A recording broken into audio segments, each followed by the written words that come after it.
All right, let's do it. You guys are ready to rock and roll? Yep. Okay. We're live, boys. We're live. Oh, we have 7 people watching. Damn, that's a record. Today we've got a man who's gone from drilling cavities to drilling flops. Former dentist turned poker pro, Mr. Wayne Leonard. Sitting next to him is the man who never needs a dentist because he's always got the chops. Poker pro Gabe Fuller. What's up, boys? Hey, Carl. Hey, Carl, I want to lead out. Yeah. Today's your birthday, right? Yes. Happy birthday, brother. Thank you. Thank you. Yeah, so want to make sure we get that in before we get started. And Appreciate it. I appreciate you having me on today, and feel like I'm part of your special occasion today. So, even though I'm the guest, I feel like today's all about you since it's your birthday. So. No, it's all you're the star of the show. I'm just here to relay information. Gabe, can you hear us? Yeah, I can hear you now. Okay, perfect. Doc, let's hear a little bit of background, how you were introduced to the game of poker. How did you start playing? What year? Sure. It's a journey. It's actually, and I do want to say just real quick before we get going that when you said like today, Gabe would be on, I just want to say that I'd jump all over that opportunity. I mean, it could just be the three of us talking today. When I kind of came to Tampa from Jacksonville a couple of years ago, Gabe probably doesn't know this because he's becoming a local legend if he isn't already. But, he was the first guy I really met in the card room. And I remember playing him the first time and I was like, man, this dude is just wearing me out, like 3-betting me. I mean, he's just tough as nails. He likes to hide behind those sunglasses. We all know that. But, I think like the first time we stepped away, it was just like instant connection. We started talking, started chatting. And, so, when you go into a new environment, you want to know some people. And, these days, I guess I'm considered a friend of the poker room, but it wasn't like that a few years ago. So, question, Doc, what year was that when you played with Gabe? Years ago. I think I moved here 2 years ago. So that's when we first met. And, the Tampa environment's been great for me. I love it. Still love my Jacksonville people, but, now I got my network in Tampa, know a few people, but, I was thrilled today to get the chance to talk to Gabe. But, going back to poker, so I graduated, dental school in 97, never really touched cards, nothing like that. So right around like 2002, before like the moneymaker stuff, all that stuff, I got invited to a house game, and it was just kind of a group of local guys. And we used to play stuff like Between the Sheets. I'll probably name off I'm so old, I'll probably name off games that you all never, heard of, but Iron Cross, Double Murder. Like, it wasn't really poker. It was how can you get your money into the middle the fastest possible. And, the games were probably a little bit beatable, but I had no idea what I was doing. So I definitely funded the game for a while.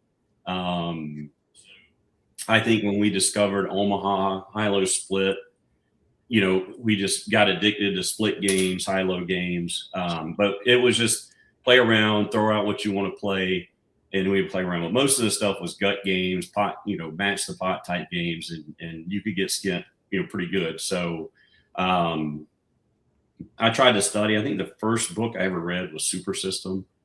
So, I could definitely teach a lot of people how to play 5-card draw, but there's no use for that knowledge these days. So, it was just a bunch of games that don't apply to anything. But I think I read about 2,800 pages trying to get about 2 pages of information in the end. So Super System was a really tough read.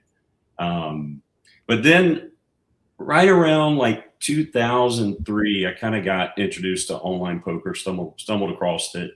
And it was, I think I started on Paradise Poker way back in the day. And I put a little bit of money on, was playing a little bit of Omaha high-low, and then I saw these tournaments. And I jumped into like a $26 tournament. I think first tournament I ever played on there, I finished like third or so. So I won like $2,600. And, at that day and age, I was starting my practice out from scratch. when I lost at poker, I was writing people a business check, out of the business account to pay the losses. So, but I loved it so much. And then I really just got into online poker for probably 5 to 6 years, all the way up until like Black Friday. And at one point I got on I kind of learned through Pocket Fives. I think once I discovered Pocket Fives, which was like an old, kind of one of the original kind of poker websites, I really started to discuss hands and kind of reading, real material that kind of related to poker. And at one point I was like number 98 on Pocket Fives. It wasn't like I was winning tons, but the volume I was putting in, and I had one night where the poker stuff was $26. I think it was like a 9K up top. I won it, and then I turned right around and won it the next night. And there was like 3,500 people in the tournament, and I won it back-to-back nights, and that was like a big deal on Pocket Fives. And I think I stayed kind of between 90th and maybe in the top 200 like for a few years.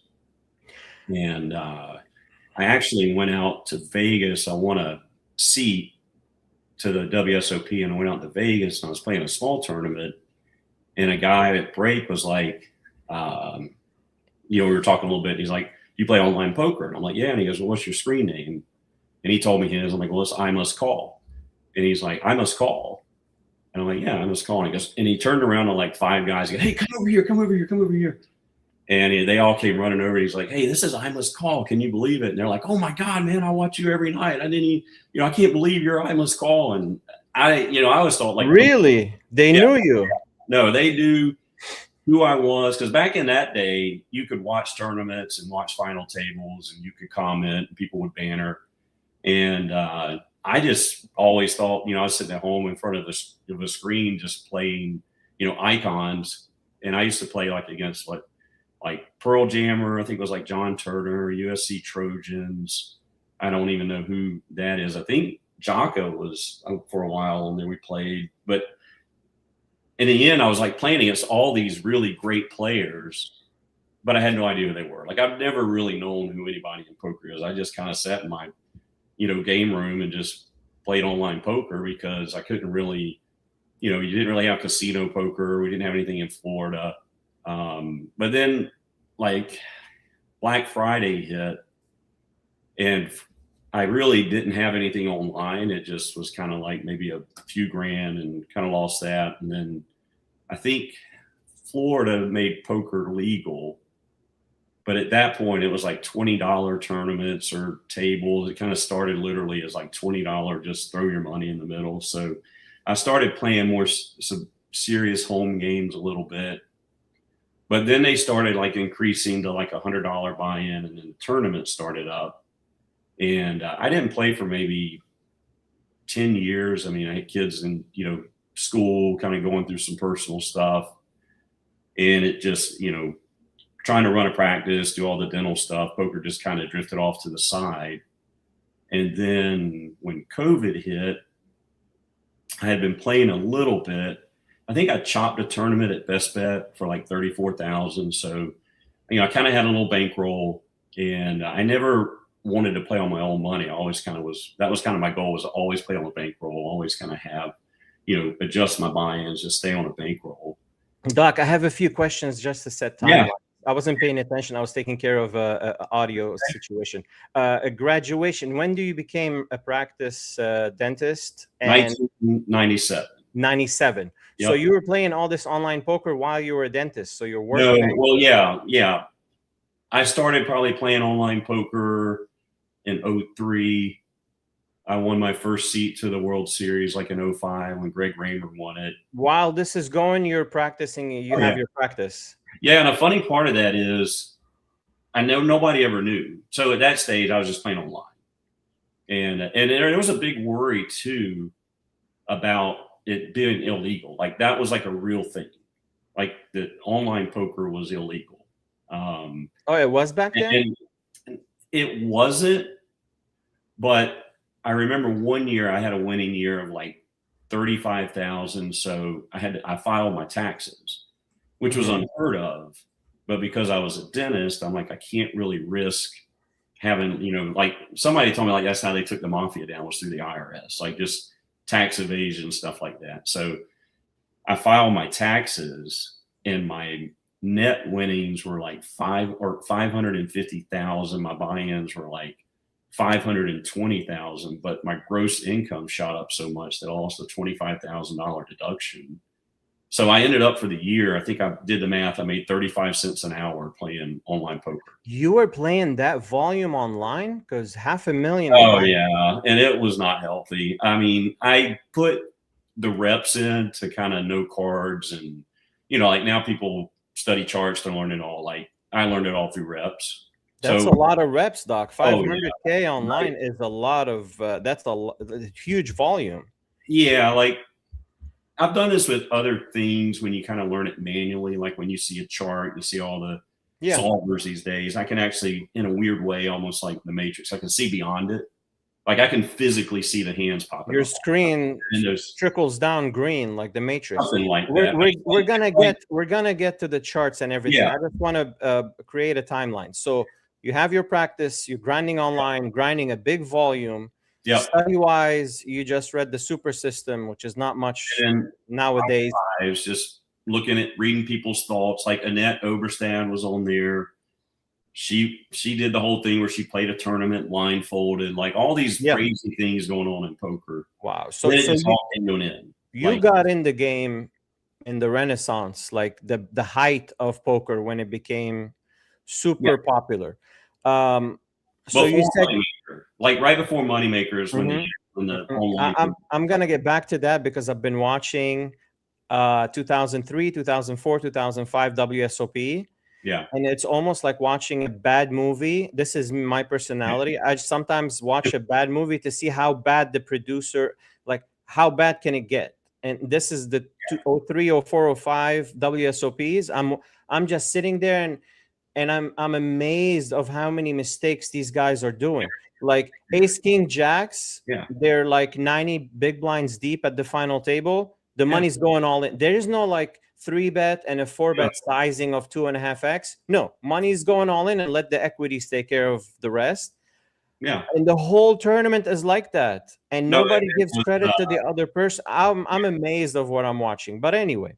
Yeah, and nobody like when you talk about some of the hands now that you 3-bet with and the concepts of eliminating out hands that have equity better than your, like it was like I got Ace King, I'm raising. I got like you raised the top hands and you folded when you missed.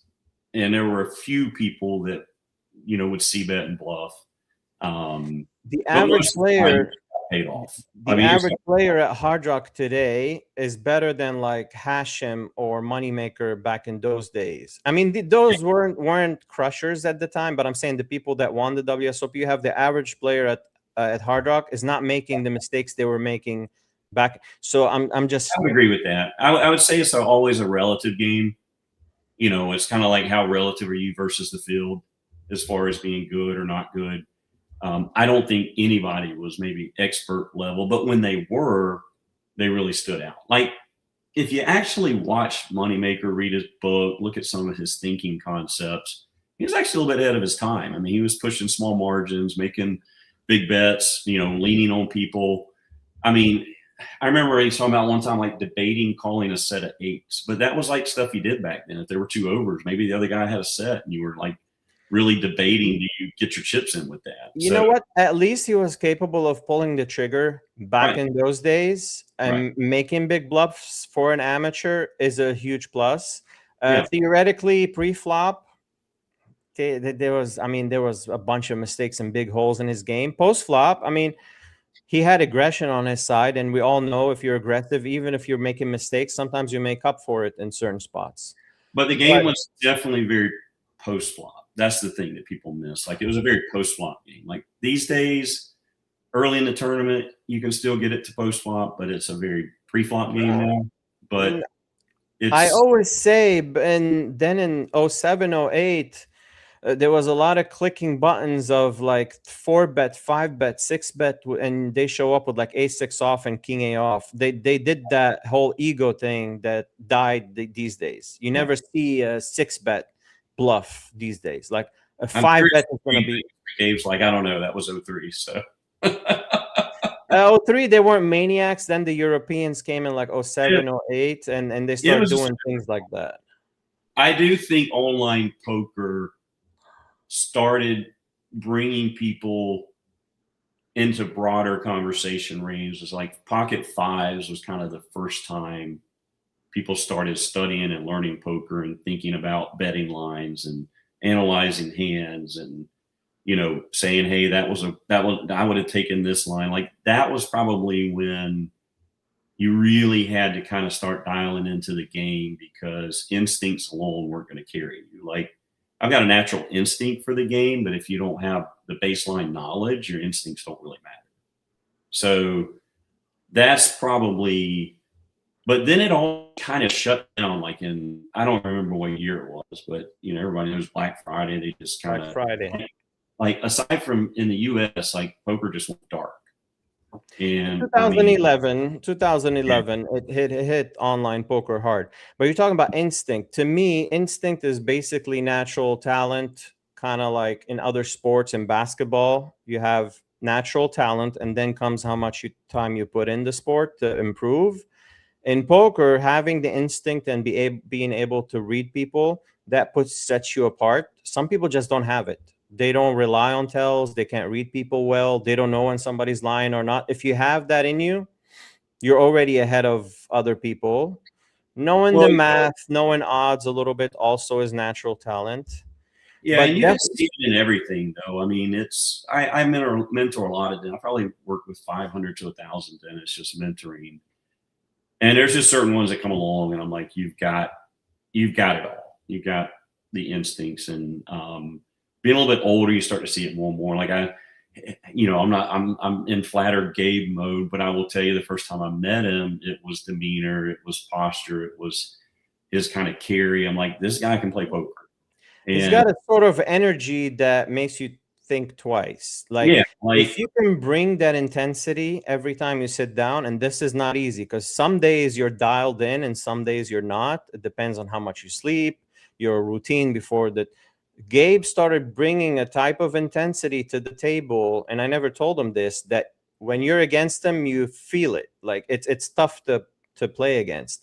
When somebody's sitting there laid back and not focused, not dialed in, it's much easier to play than when you play Gabe. It's a different type of and you kind of know. I mean, I always say I have a lot of friends in poker, but I keep a very small poker circle where I'll talk hands because if I'm actually going to work with somebody, I want to be receiving something back. I don't want to just be giving information. I want to be a mutual kind of conversation. And so, you can tell the people out there that like they gravitate. I've been in a lot of different rooms, a lot of different environments. And now as I'm kind of moving into kind of national poker, you just gravitate. You can look across the room and you can see that person in the room and you just know they can play poker. I love what you said here about talking to people that have something to offer. Some people, you talk to them and you get out of the interaction with nothing. Some people just have nothing to offer. Me and Tasha, my girlfriend, we talk about this all the time. There are some people you talk with and you learn a lesson every time you talk with them. And there are very, very few in the poker community, at least our circle here. And there are some people you're picking up on something every time you talk with them. This is very interesting concept. We just got a Faraz Jaka drop in. That's a guy who, when you see him in the poker, I mean, I remember originally playing with him, I think even a little bit online, and you even like on a computer screen, you could tell people can kind of pop and they're active. Like, but you're right though. Like, I think as poker players, I enjoy helping someone get into the game to a limit to enjoy it. Like, I don't think most players out there should really be obsessed with are they winning or not. They should really be more obsessed with are they having fun or not. I mean, everybody who likes cards should go to the World Series of Poker, but do you fret and obsess over winning a bracelet? Probably not. Like working your way through a field of 3,000 people, 5,000 people, like there's a point where it's not about luck anymore. Like you got to know the game. But if you get a chance to sit with somebody you've watched on TV, you get a chance to do something, come out of there with a memory.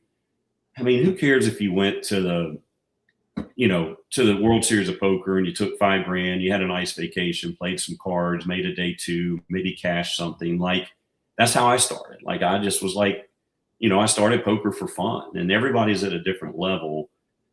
But I think in the last year and a half, when I really shifted to, I got to be a little more serious about poker if I'm not going to be a dentist, frankly, there's just an area of it that's kind of for me. And if you get that from me, I'm getting something from you. Like, there's an information trade that's like, and I hate that it's that way, but it's like that in business. It's like that in everything you do in life. You just, as you move through it, what and the things you do, they're very valuable. I don't know. It could be, people could disagree. And I think it's noble, but it's like you said, everybody has baseline knowledge now because it's so available. But the instincts, the gut feelings, that's the beauty of poker, is like everybody can know that you opened something under the gun, whatever. It's the ability to kind of put it all together, recognize patterns, take limited information, extrapolate it into something bigger. It's the coolest game in the world, for sure. 100%. Let's take a look at your progression throughout the years. Let's look at your credit report, Poker's Players Credit Report, the Hendon Mob. You can't hide from it, that's for sure. It probably matches with the story, because I didn't do. It almost looks like I learned to play poker in the last 2 years, because I just wasn't playing for at least 10 to 12 years. Yeah. The numbers show here. I like when Hendon Mob wants to make sure we're human. They're making it so tough to log in. Okay, 2011, first score. You're dabbling a little bit, 3,800, and then there's a gap. I think the 442 was a weekend, maybe where the wife went away on vacation by herself, and I snuck off to the card room. I don't know. So it wasn't. We don't want to get into details into married life, but when did you get married, Doc? 1 year out of dental school. I think kind of almost within a year of getting out of dental school. Had the 2 kids, Tyler and Brianna, within a year or so. Really stamped out kind of the pretty common dental formula back then. Get into a community, have a family, join the local church, get involved. I mean, it was all pretty. It's definitely, I love my family. I love all these things, but I've got this kind of Wild West streak in me, of being a poker player that's really always been there. So I haven't always been the best at those things, but I love them to death. And I've certainly tried to, as I've gotten older and wiser, put a lot more value in those things. But back to the poker thing. The craziest part was, I think 2020 was COVID, right? When that was kind of when we did the COVID shutdown. Yep. 2020, March, April. And I started playing a little again on some weekends, but I literally walked in on a Monday. And I knew a lot of people were getting sick, and I was tuned into it. But I think by like a Wednesday, within 2 days, the state had shut everything down, and we were out of work. And so, and as much as people go, "Oh, a dentist, you got this, you have that," like, I had no income source. And so I wasn't panicked, but I think, I don't want to call it America's Card, one of those sites, I still play on a little bit now, but it's like every day was a Sunday online during the 2 months that everything was shut down. And now, Gabe, you probably remember that, playing online. It was like 200K guarantee, 500K, like massive tournaments all day long. Do you remember that during COVID? It was just like every day you jump on, it was like a Sunday now. Yeah, so I was working in a restaurant at the time, and it's funny that your job, a lot of people's jobs ended. My job went up. So I was working like 50, 55 hours a week, like easy. So when I played, I was really just on an off day or at night or something like that. I wasn't super grinding for certain periods because I was so focused on work. But I remember jumping on, and I'm like, oh, there's like 3x the volume that was running. Yeah. Like on a Thursday night, it's like crushing right now. And before it was active, but it wasn't, insane. Yeah. If they had kept that schedule up, I don't think you would have had to like wedge me off the computer. Like I'd have been glued to it because it was just insane for like 60 days straight. Well, so getting money on was a little bit of a challenge. And so it's like I spent 2 days going, oh my God, I need to play. I need to play. And I got a couple of grand on. And I kid you not, the first day I played, my girlfriend at the time was reading a book and she's like, you want some lunch? And I'm like, yeah. She made me lunch. I started up at like 11. Next thing you know, she's like, she brought me dinner. And I'm like, okay. Then she says she's going to bed. And at 2 a.m, I beat the tournament for $63,000 on the second day of COVID. It was insanity. And she didn't know much about poker, but she knew a little bit about money. And when I showed her, she's like, you played all day? And I'm like, yeah, and I won that. I managed, I think I took like 30K off, kind of covered expenses. I blew the other 38K. I mean, you can, in tournament poker, you can blow it fast. It didn't take much after winning that. I thought I was king of the world. And then my game just went to crap. But it was a cool experience. And then it kind of flipped the bug back on to get back in the poker room. So really the COVID is what kind of flipped that switch back on of like, hey, I gotta play poker. Like I love it. I got to get back into it. And so then when I came out, when things started clearing, I think I got back in maybe 2019. That's when I chopped for like 34K and I started to have a bankroll and I started playing a little bit more. Yeah, this is the score right here, 34K. Yeah, that was a chop. And we played one hand for the trophy. I always tell people I cannot win tournaments. I've got 3 wins and I finished second Friday night in that little Friday Tampa Hard Rock thing. I can't win the thing. Like I can run deep, but Why do you think that?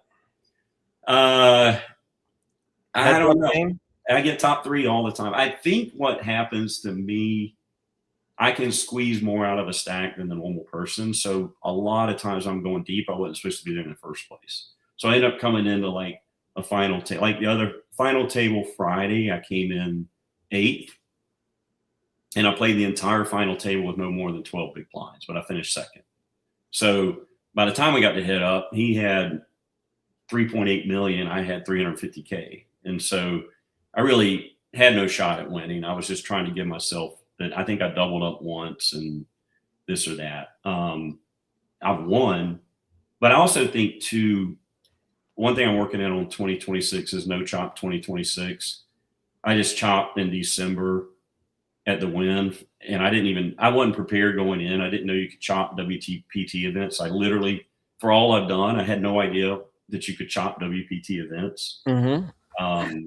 And I got pressed by the other 2 players. I was steamrolling and they wanted to chop and I wasn't really prepared.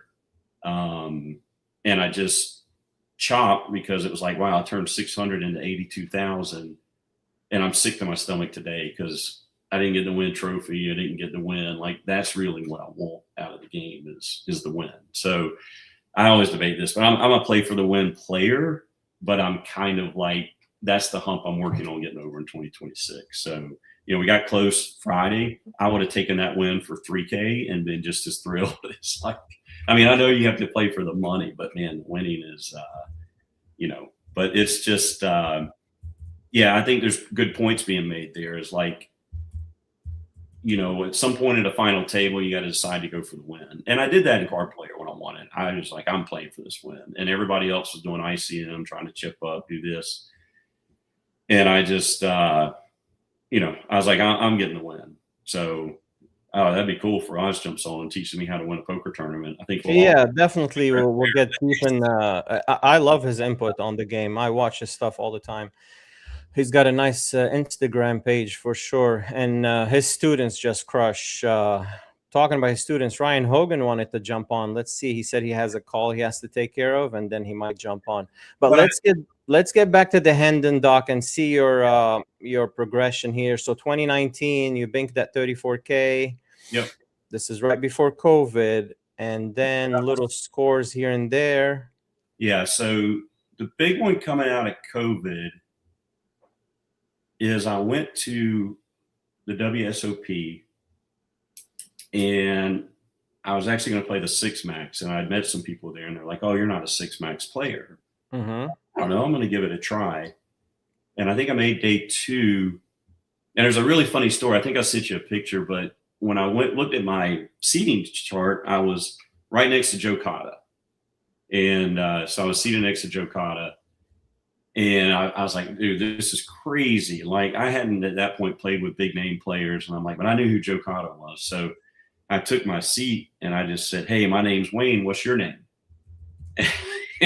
He's like, come on, man. And he points up to the wall, and his picture of Joe Cotta, you know, millions of dollars in front of him, stacks of cashes, is literally right over his left shoulder. Like, imagine playing poker at a table, and all you got to do is look to your left, and you're the 2000, what is it, 14, but, you know, world champion is like 50 feet from where you're playing poker. So I'm like, what am I supposed to do, Joe? I can't just walk up and fanboy you and be like, hey, Joe, I'm Wayne. What's your name? Like, so cool to meet you. But, you know, that was, I felt though it was a weird feeling, because at that stage when I was playing poker, I would hit a funnel effect where I knew the players were better than me. Like, it was really a progression of how far I could get into a tournament before I felt like the players were better than me. And I think I had Mustafa Khanit on my right and Joe Cotta on my left. And I still worked my way from like the 60s. I think I finished 23rd, but I was in fight mode at around 40. I really had no chance to make the final table. But I mean, when you walk away from that, I'm like, I'm playing good poker. And then I came back to Jacksonville, and it's happened to like this for me several times. I go out to Vegas and feel like I'm playing well, but the competition is really tough.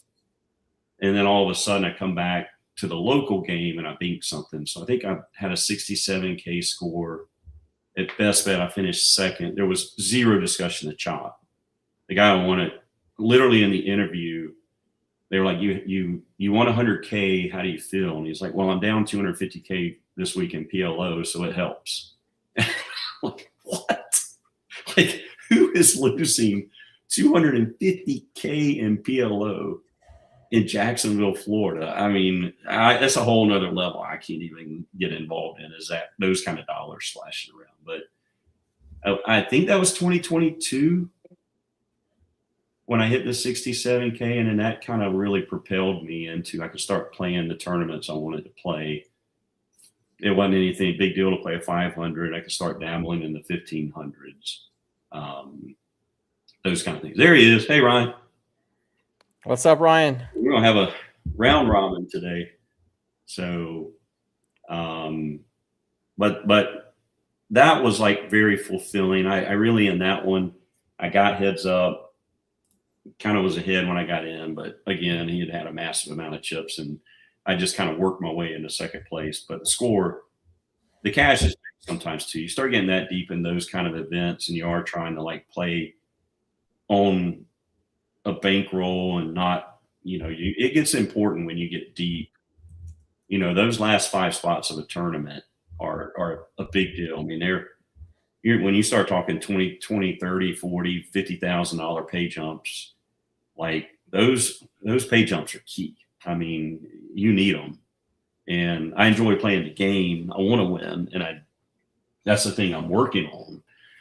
But I want to stay in the game and be able to play the tournaments I want to play for as long as I can play them. That's probably big for me. Ryan, can you do me a favor? Sure. I know you have Faraz's phone number. It's funny you mentioned that. That's literally what I just did. He's got the link now. I just texted him. Oh, okay, perfect. We're good. Doc, let's move on. We have a bunch of material. I'm about to have to drop off and let this turn. Oh no, this is Wayne Day. There's no. You're the star today, Doc. You're the star, but we have a lot of material to cover. This might be a 5-hour podcast if Ryan and Faraz and Gabe get on here. We're gonna hit 3 hours. I don't think I'm playing. What is today? Flight B up at Tampa. So. Flight B at night. Yeah. Whoa! Wait. What's going on in Tampa? I'm sorry. I got the $200 100K where. The little slips. Yeah, I'll probably fire in 3K this week on 15 buy-ins playing all. Wayne, I'm here because of you. Hey, Faraz. Wow. Faraz, how you doing, buddy? Right. Thank you for joining. All this today. This is insanity. So, man, I had a good game plan today. Carl, all these things, but I'm kind of getting Getting a lost. bunch of feedback. I don't know if I'm causing that. Faraz, you mentioned something very interesting earlier when we were talking about exchange, how some people you talk with and they have nothing to offer. And your comment made a lot of sense. When you're like at a different level in your poker journey or poker knowledge, and you talk with somebody that's inferior, they're not going to give you any input. I love your content, by the way, your Instagram. You're always active on there. Every bit of information is useful. Nice Carl, background. kind of Yeah, that looks better. Now I'm on the part again. Yeah. I think Faraz actually agree with me. I want to clarify. It's not really for me about the person not having anything to offer. Like, I want you to do your best. I mean, I met a player, Faraz knows her, Susan Murphy. It was a funny story. Like, she was staring at me at the World Series, and I'm kind of like, what's going on here? My buddy texts me like, hey, you see the lady across the table? She texted me and sent me this photo, and she had texted her group, her table, and somebody's like, hey, is that Wayne Leonard? And she texted my friend, asking, was like, yeah, that's him. And they're like, don't mess with Wayne Leonard, leave him alone. So, it was like, but she will try her best to tell me how she feels about it. And she's getting good fast. Like, really. Who is Susan? Who is Susan? Murphy, man, I'm telling you, she is going to go off on something in 2026. Like, Nice. she comes in looking kind of low key. You don't really suspect it, but her mind, she's got an amazing poker mind. But she will contribute to the conversation. Like, I don't really care if somebody doesn't know as much about me. I just want them to try. What I don't like is when somebody's like, tell me this, tell me this, tell me this, tell me this. And they never make an effort to give you anything back. Like, it's like, just tell me what you think. Yeah, I mean, the reality is, in a lot of pro circles, like, even if someone is trying, it's just hard because, right, they're asking all these like beginner questions, and it's kind of like distracting the conversation from high level talk. So that's why I always say, like, it's hard to make it work unless everyone's like similar-ish, you know, a little better, a little worse. Because a lot of people try to jump in groups that are too advanced for them, and it just doesn't work. The times I have seen it work is where, you know, everybody in the group is kind of staking or buying the action of someone, or that person's like helping them with their spreadsheets and just, you know, making up for it in another way. You know, it's typical in the startup world where, you know, you want to go work for a startup or company and you're not really at their level, but you can go, you know, say, hey, how can I help you guys? Like, let me get your coffee, whatever it is. And then they work their way up to that. Right. But if you're going to walk up to somebody and just say, can I ask you a question? Can I do this? Like, just try. Yeah. Like, there's what I think. Because sometimes that reinforces like what I'm thinking is correct. Yeah. Or, you know, the biggest thing is just talking about stuff that matters. I mean, the most common thing that happens is I get someone to come up to me and say, okay, can I ask you about this hand? And then like halfway through, they just start talking about bad beats and how bad they run. It's like, this is such a waste of my time right now. I know. And in today's environment, in today's environment, what are the 5 top things you think for somebody to take their game to the next level? It's really just a simple routine. Like, you know, people complicate it and think there's some magical answer, but, you know, I always tell everyone, like, to stay ahead of the game, you know, you need to be like I tell people, you know, you could study and be ahead of the curve with 4 to 5 hours a week. It's document your hands and review them 1 hour a week. Talk hands with other people an hour a week. And that doesn't mean 1 hour in a row. It could be 20 minutes here and there. The other is watch some sort of learning content, you know, training videos or one-on-one coaching. And then the last thing, if you have time, is go and train against the AI bot. So I usually tell my students, hey, you just watch the video on check raising from the big blind, go set that spot up and train against the bot. So if you do that 4 to 5 hours a week, and I don't hit every week, I maybe hit a third of the weeks, but that's what my goal is when I have time. If you do that, you're ahead of the curve, you know? And then the other thing is prioritizing the right topic. So a lot of people just, you know, sometimes I'll get a new one-on-one student and the first lesson, like, I really want to work on like post flop and 4-bet pots. Like, I'm super lost in those spots. And it's like, I get it, but it's like, how often does that come up? You know, let's focus on c-betting versus the big blind, which seems boring, but it's the spot you're going to be in over and over again. Well, so my number one tip for us, you got to have great hair. You gotta what gray hair? you gotta have gray hair. I'll say something funny. Look at this. I can do this now. 2 years removed from dentistry. I drink Mountain Dew. Nice. You're that 10th dentist. Oh yeah. I'm horrible. I do not set this. I am not a good role model in dentistry. But hey, Carl, to wrap it up real quick to get through part one. I went then in WSOP, I think in 2024, and that was the big moment. I played really well. I got in like the 5K seniors, ran deep. I felt good. I went in with like a 35K bankroll and came out with a 35K bankroll. And all of us on the screen know if you do that, that's like step one. Just come out with what you brought in. Big win for sure. What's that? I said a big win if you break even in Vegas. Yeah. And then I was working up in Jax, and I just decided to play the 1,700 card player main event there. Like I was just in town, and I'm like, I'm gonna play it. And I got there, I forgot all my hoodies, all my hats. Like at that time, I was like, I gotta have a hoodie, I gotta have a hat. I had nothing. I went out and bought kind of just a shirt just to wear. I think I wore it for both days. And I showed up at the first table, and card player was taking all these pictures. It was a big event, and they literally took pictures of 3 people to my right and 2 people to my left, and didn't even take a picture of me. Like that's where I was at that stage. And I made it through day 1, and I got into day 2, and something just flipped where I kind of just started trusting like what I knew to do. And this was a really, really cool experience because Jeff Trudeau, who we all know in Florida, the guy he's a baller.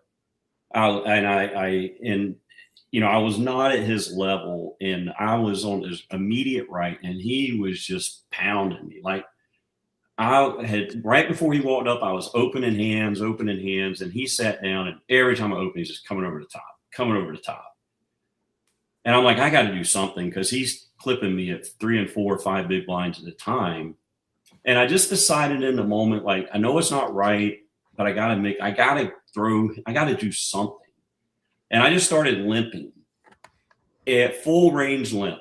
Just in the moment, I was like, I'm on full range limp and throw him a curveball, because then if he tries to go big, I don't lose much. Let's hear what's the curveball in your opinion against somebody like Trudeau. The limp was his curveball. It just took him.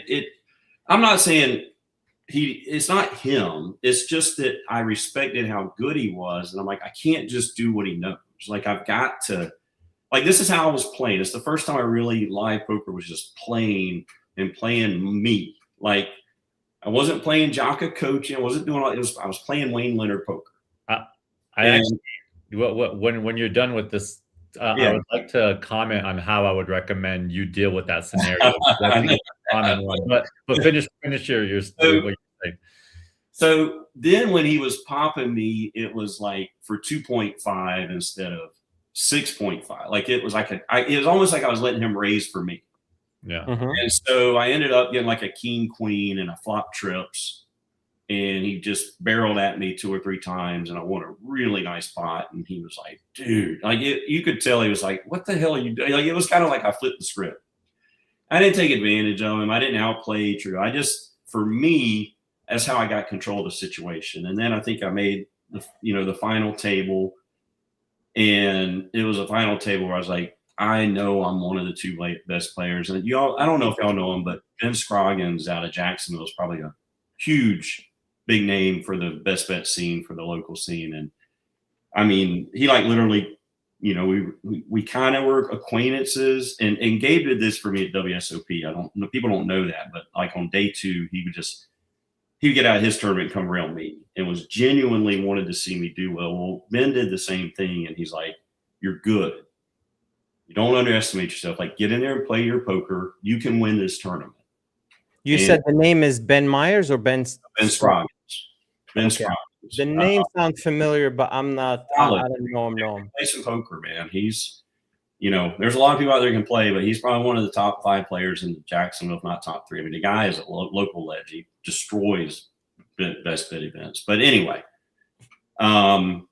I just got in there, mixed it up, and I won the card player event, which all of a sudden I was on the front page of cardplayer.com for like 9 months. Like Nice.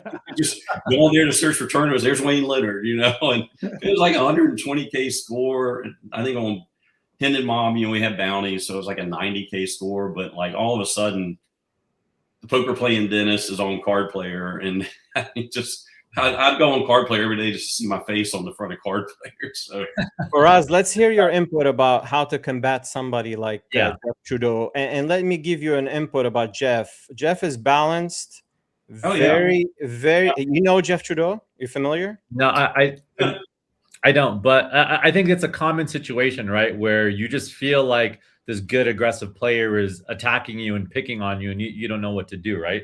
Mhm. So there's two things. I mean, the first thing is literally just tighten your opening range.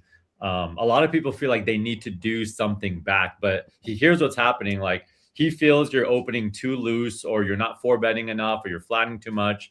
So he's making these profitable 3-bets. He's widening his 3-bet range. Now, if you tighten up and he's still 3-betting the same range, his 3-bets aren't going to work enough because you're just showing up with a hand that can continue every time.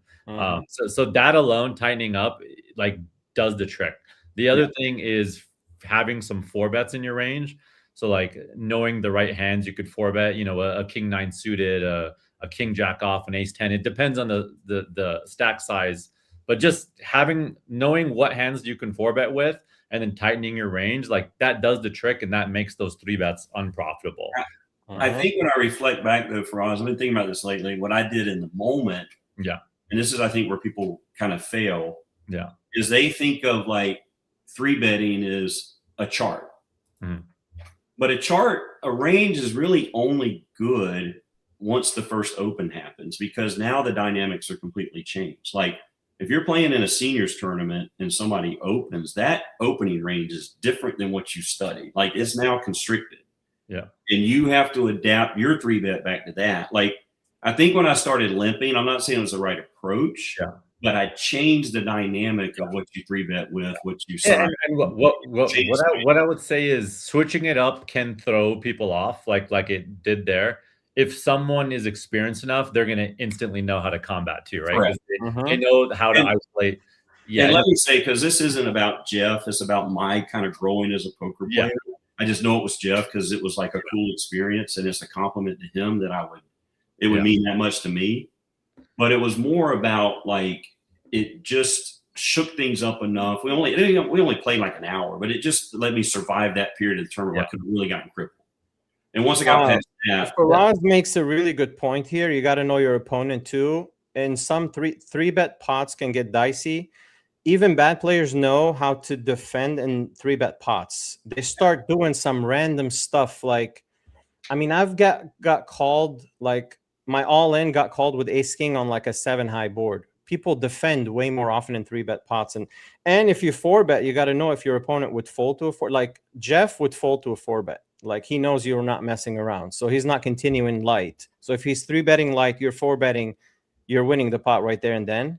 Yeah. So, I mean, you got to know how to navigate. 3-bet pots can get very dicey. You got to be really good post-flop. And against Jeff, I don't know if it works. Jeff is very, very good post. He's taken me to school before with like ace-6 off. He's kind of like a version of Ryan.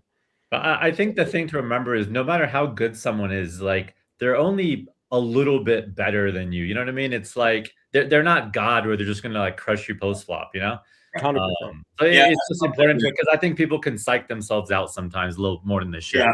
I think that's something I learned over the last year is, and I want to get back to my journey, but over the last year, I've learned I always approach poker from a standpoint of like what they're going to do to me and how they're going to take advantage of me. And what I've learned over the last year, everybody else at the table is worried about what you're going to do to them. Yeah, for sure. Yeah. You're going to play them. Like, you're a good player. So they're worried you're going to 3-bet them, and they don't know if you're taking advantage of them. So sometimes people 3-bet you 3 times in a row, and they just got good cards. Yeah, you nailed it. Most of the time, people are not going after you. Yeah. 1 out of 10, somebody might show a bluff that's like really out of line. Honestly, and most of the time they just have cards. Like if you watch on TV, even the biggest maniacs, they just have cards when they're 3-betting. Sometimes they want to make it seem like they're going after you, and they're not. You know what I mean? Yeah, and this is when you start making. This is when they force you to start making mistakes, like somebody like Ryan, because we know he gets out of line. So when he's 3-betting, you're like, oh, he doesn't have shit. Those people that think that that player doesn't have shit every time, they start making mistakes. Yeah. They start going all in light, and Ryan ships all their the whole stack. In exploit land, right? That is the thing. Like especially in lower stakes, like that is absolutely the thing. If someone I think is going to react like, oh, he's picking on me, then I'm going to pick on them because then now they're going to play even more suboptimal. I just no lock from there, and They're we're good playing to go. off vibes. What's So that? here's kind of my, so Yeah. Carl, this will be my first ever pro tip, maybe. So if I think I'm getting picked on, because I've been in those shoes where I felt like I'm getting picked on, what I do when I think somebody's coming after me is I watch their action at hijack or later. And if I'm in the big blind and they're in the hijack cutoff or button and they fold, they fold, they're open. So it folds to them and they fold, I know they're not picking on me. Like if it folds to the hijack and you think they're picking on you and they don't open, they're not picking on you, because that's the position where if they know they can isolate you in the big blind, they're going to start expanding their range. So I guess I would be careful to jump to conclusions off, one orbit or something, because what if I'm picking on someone, if I think a weak player is in the big blind, so if my open range is supposed to be like 33% in, whatever position I'm in, I'm going to take it to 40%. So it's not like I'm just opening everything. I'm just taking the chart and I'm widening it a little bit.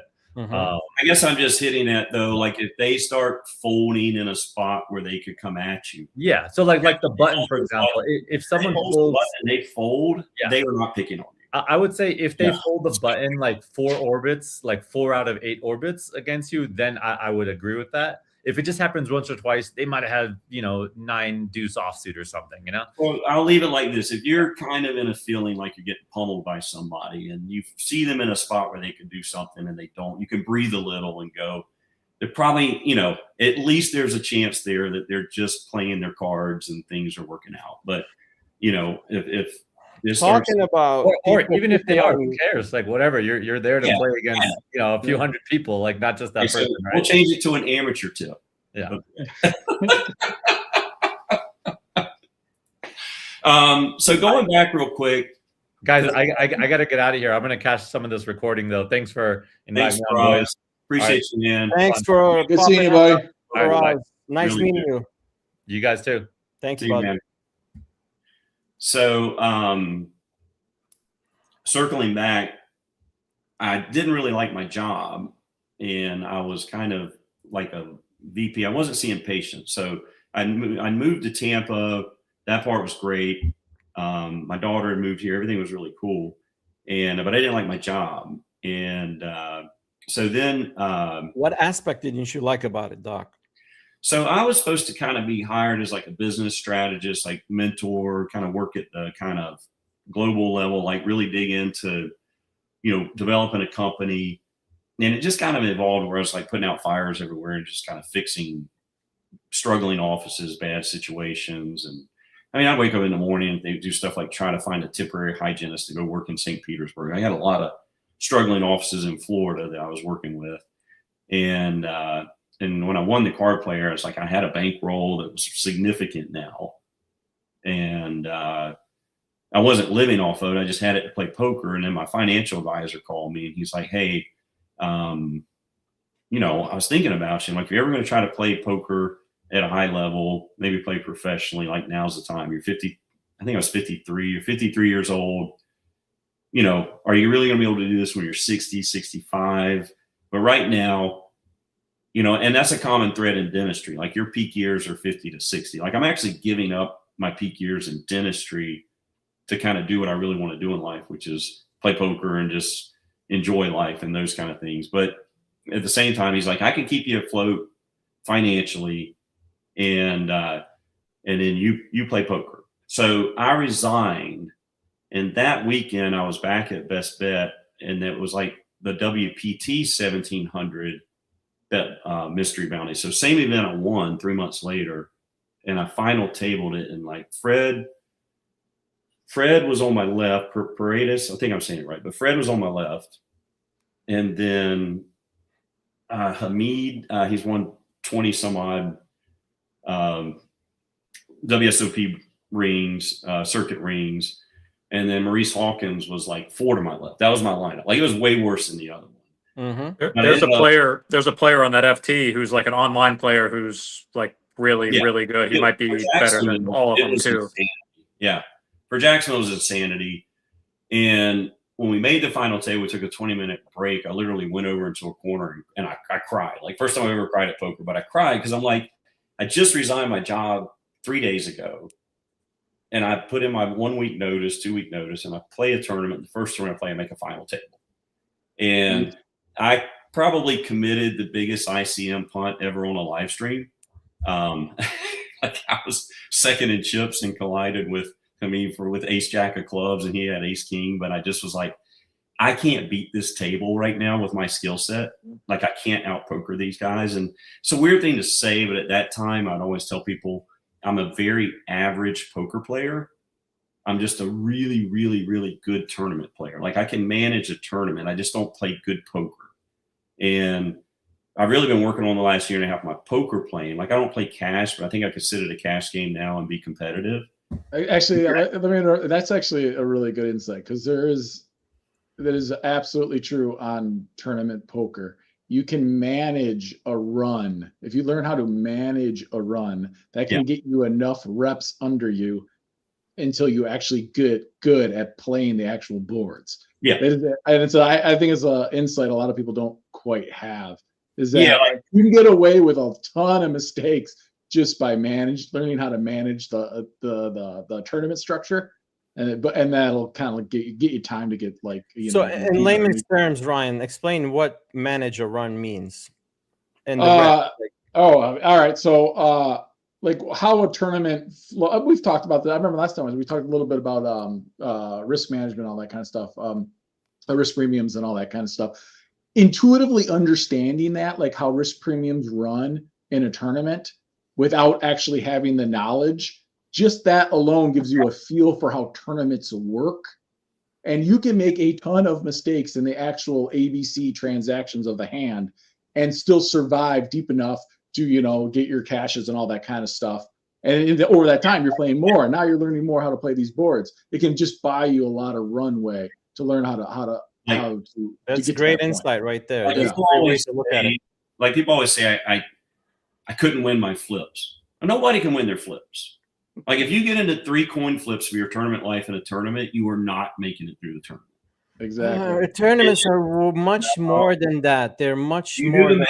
I hear bad players give excuses about shufflers and hand shuffle and never winning with aces. Like, there are way more other aspects to winning a tournament or running deep than just winning flips. Yeah, well, you just have to have the other person covered when you're in the flip, and that goes back to playing boards well. There you go. If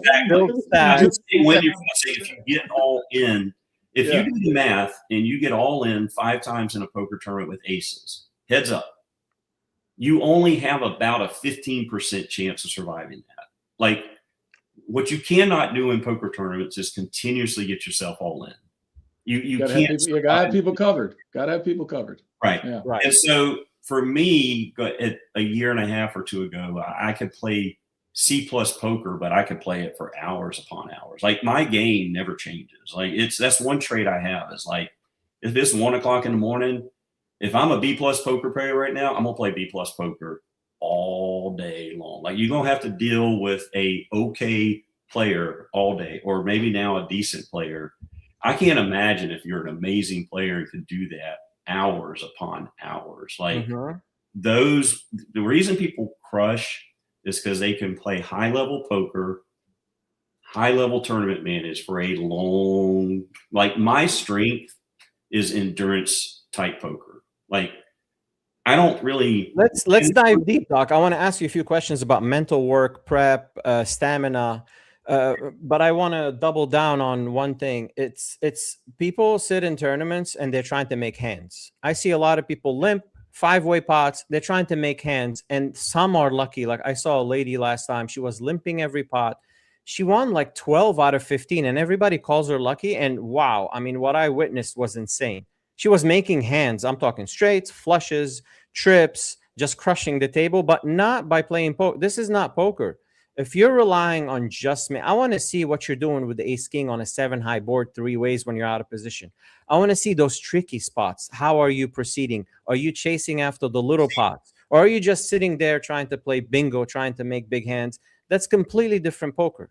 There's 2 types of poker. There's Ryan Hogan's poker, where he understands the big picture, and he's not there. He's not sitting there to make a hand. Like, this is not, this is a completely different form of poker. There's that form of poker, which 85% of people in Tampa are playing. And there's the other side where you see the big picture. You're chasing after big pots. You're getting tricky in spots. You see at Showdown, when good players are playing, you'll be like, wow, that's an interesting line. I want to try that.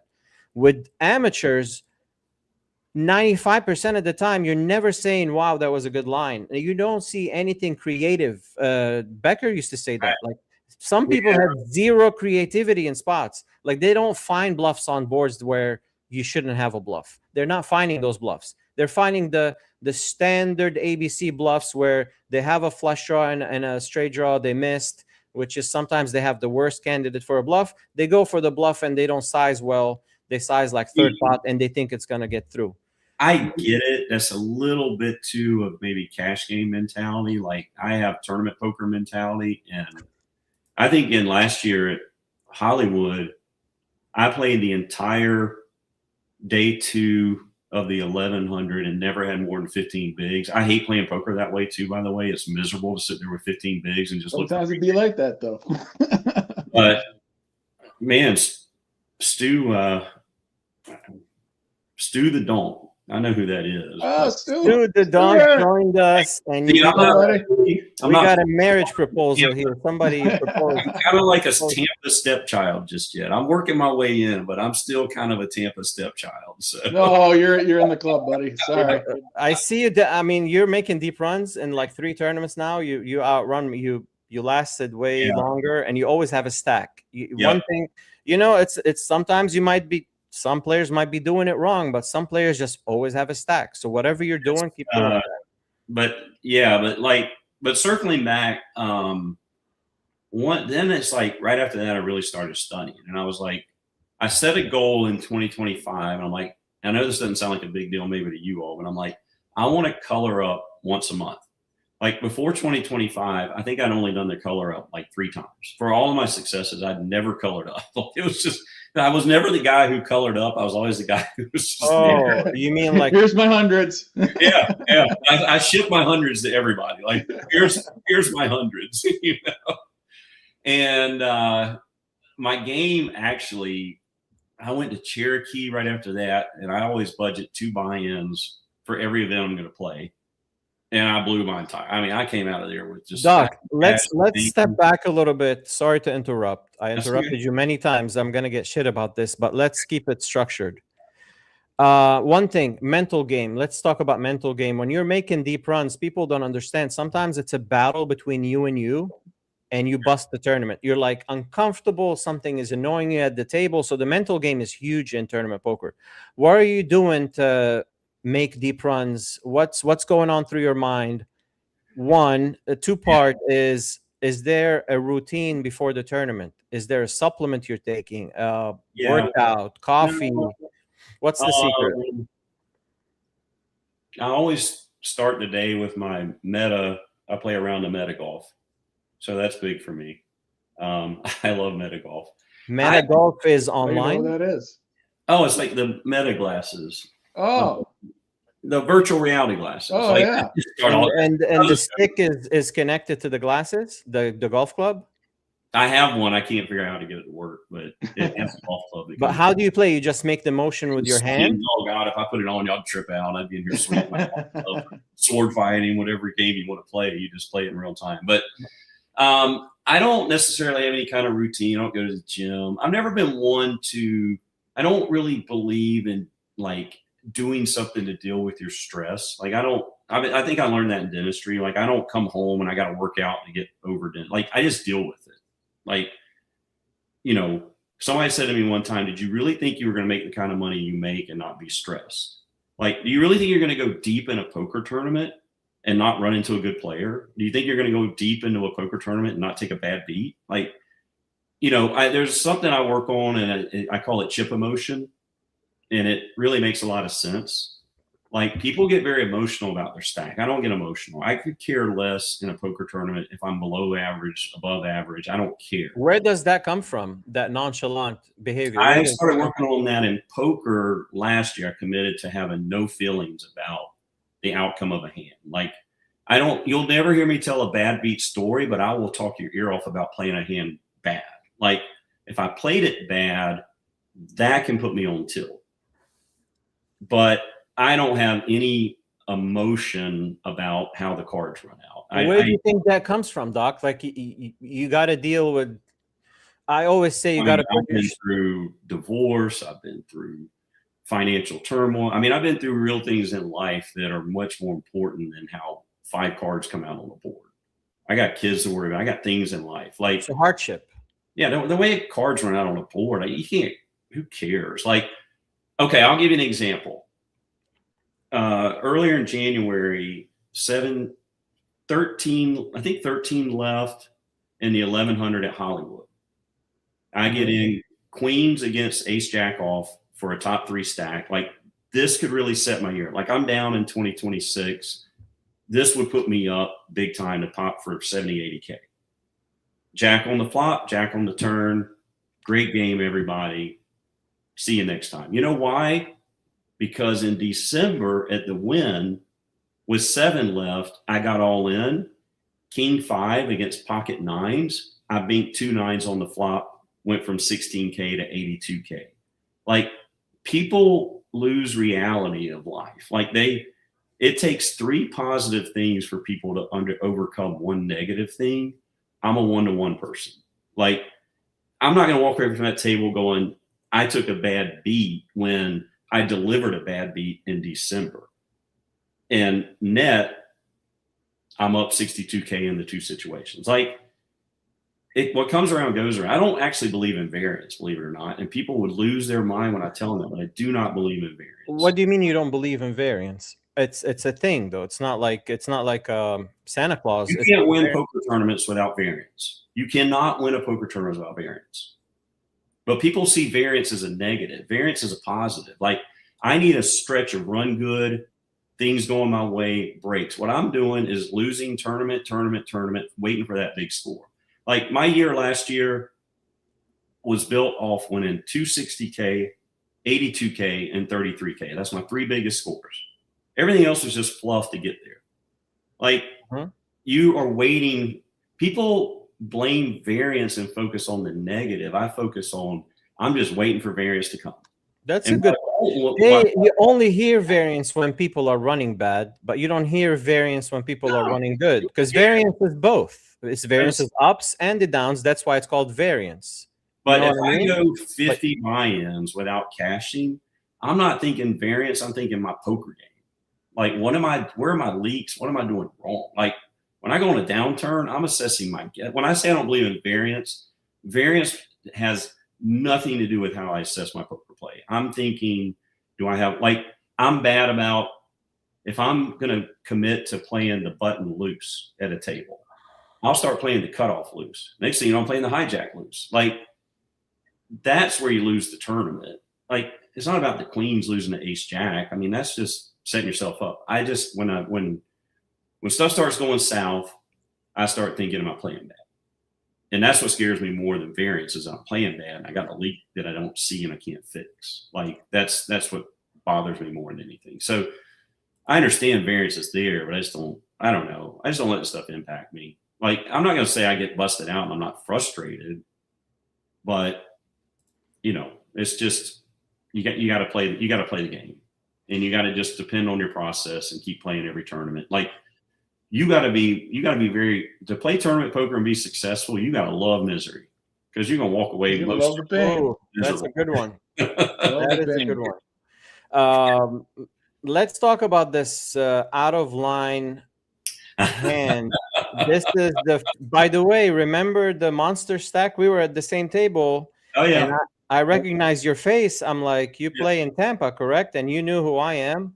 We talked a little bit, and then you took a really out of line hand. I think it was like Jack 10. You beat kings for piles. I don't even remember. You flopped the gutter.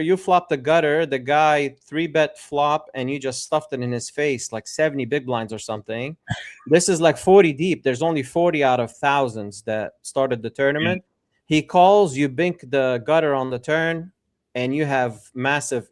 I had like a 1 million. You had like 7 million at that point. I remember after that hand.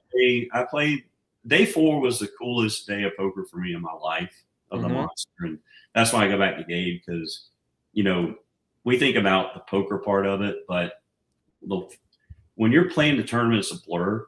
When I think about the monster stack, I think about Gabe. Like, he came over in his break. I remember looking over and he was just standing there watching. Like, and there's 50 something people trying to win it, but I knew Gabe was there for me. Like, he wanted me to win that tournament, and it wasn't. I don't think he was having a particularly good day. I think he busted out his tournament, whatever, but he was there to say hi to me. And he didn't talk to me. And that's why I said from the beginning, I know he's a good player. He didn't talk to me about his bad beat. He didn't talk. I got people walk up to you, and I'm in the middle of trying to get through a final table, and they're telling me about how they crapped out with ace king in level 3. I'm like, I don't give a crap right now, dude. I'm trying to win a tournament. I will never understand why people do that. And I don't know Gabe's perspective, because that'd be fun to hear, because I honestly don't recall much about day 2, except that he was showing up every 2 hours on his breaks. And when he busted, he was hanging out in there watching me for a period of time. And you don't really know how much that means to somebody going through that when you pop in on them and check on them. And you like, he would be like, get in there, and mix it up, dude. You got this. You're fifth. And I played the entire day 2 from the chip lead. It was amazing. Like, the only time I got weekend chips was with 12 left, and I had to kind of go back to what I know to get to the final table. But it was crazy. Doc, do you remember this hand? If you can set it up for us, It's the funniest end ever. Yeah. Can you set it up for us? What's going on? Absolutely. So I came into the final table, and I'm like, okay, I'm 6th. To be, at this point, we're talking about pay jumps of 75K. And I'm like, I really want to get out of here with 1 pay jump. But I also was like, I want to win this poker tournament. Like, you're playing for a bracelet, and finishing 6th was amazing. But if I'd have walked out of the bracelet, there's value to that you can't even put a dollar figure on. Like, you're in a different tier. And so I sniffed it, man. I was that close. But I was like, I'm going to be looking for rejams. I'm going to play to win, and I'm going to be looking for spots. Well, so the day before the 4th day, my best friend in the world, his name's Terry. I've got 2 friends that are blood brothers, Terry and Ben, and they come into play during all this story. But Terry, we were talking, he's not a poker player, but he's like, hey, promise me one thing. And I'm like, what's that? He goes, if you see 3-4 hearts, play it the first time you see it. It means something to my family. It's a big hand in our family. And why is that? I don't know. I never really asked. He just said, I don't really need to tell you. Maybe it could have been traced back to family. I don't know. But he's like, if you see 3-4 hearts, promise me you'll play it. I'm like, yeah, I'll play it for you. That's fair. So I saw 4-5 of hearts, and this was before day 4. I'm like, my best friend in the world's telling me to play 3-4 hearts first time I see it. So I'm like, good God, what a friend. But I saw 4-5 of hearts, and it was in a spot where I'm like, thank God that was not 3-4 hearts. So I hadn't really gotten engaged on the final table. I think it was the first time I was in the blinds. And it folds to David, who, by the way, David is the coolest. He's a cool dude. Like, we're not friends, but we're acquaintances. Every time I see him, we spent 3 hours next to each other. People don't see that part of a poker tournament. Like, he and I are forever connected, because that was his biggest score ever. I think he clipped it for 800, and it was my biggest score. So it folds to him, and I know David's this or that. I mean, and I had no read on him, but he 4x'd it, which is crazy. Like, he went, I think he should have made it like 5.5, maybe 6. But are we talking about this hand? We're talking about the hand we're gonna watch. Yeah, the hand we're gonna watch. I don't think he 4x'd the Doc. I think he only like 8 million at 1-2. I think he let out for 8 million from the That hand was at 2.5, I think.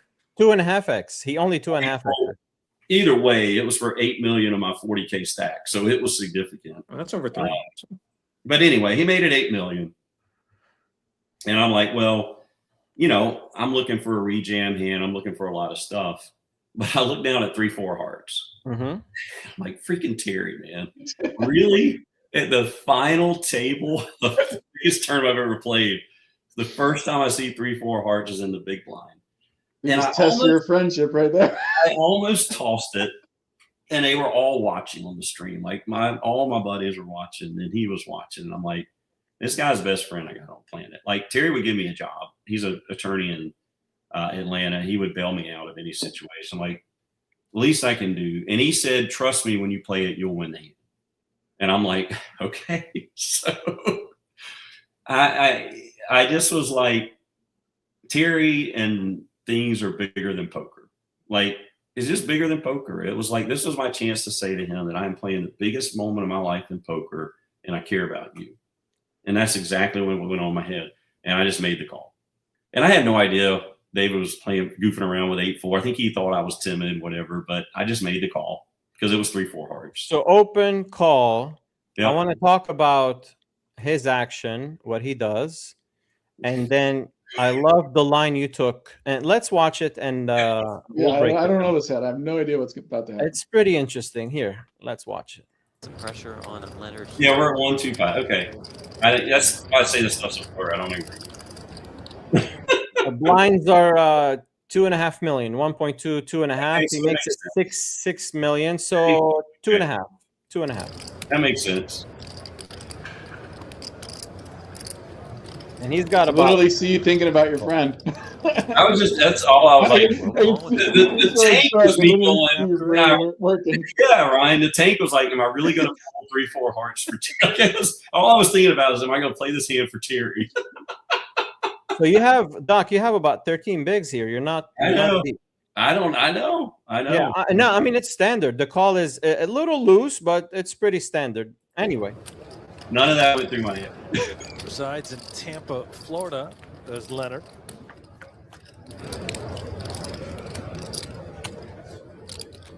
I got a backdoor, 2 backdoors. Ace King 9 with 1 apart.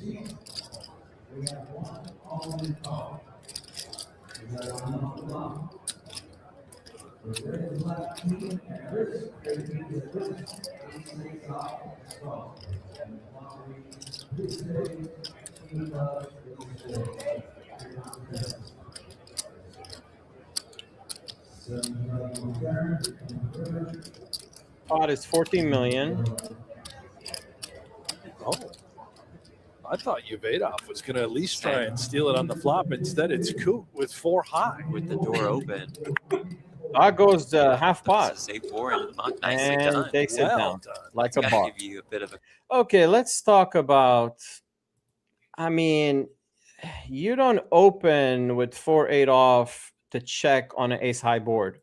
Like, No. what are you expecting to make a hand with 4-8? The whole point of opening is to rep high boards. The fact that he checked is a big blunder. The fact that you see bet with no equity whatsoever, I love it, because the only way your bet sizing was a little bit like half pot is too much, but it worked like a charm. Like he snap folded.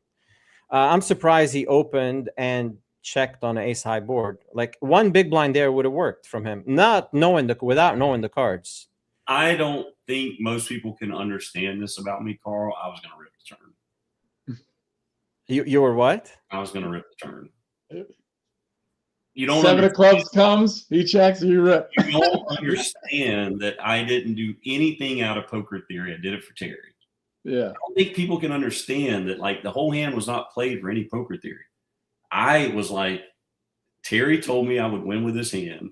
Like, I'm telling you, that's what was going on in my head. Anything I was thinking was like, am I really going to risk 8 million, almost half my stack on 3-4 hearts? Yep, because Terry told me to. Like, Yeah, no, I don't have any bad comments about your play. I love your play. Yeah. I have issues. I mean, maybe I structured it right. Maybe I set the hand up right. But the fundamental, I mean, if it had been 4 or 5 of hearts, I would have folded it pre. All these things. It just happened to be that's the first time I saw 3-4 hearts. And that's how my friendships go in life. Like, he said I would win.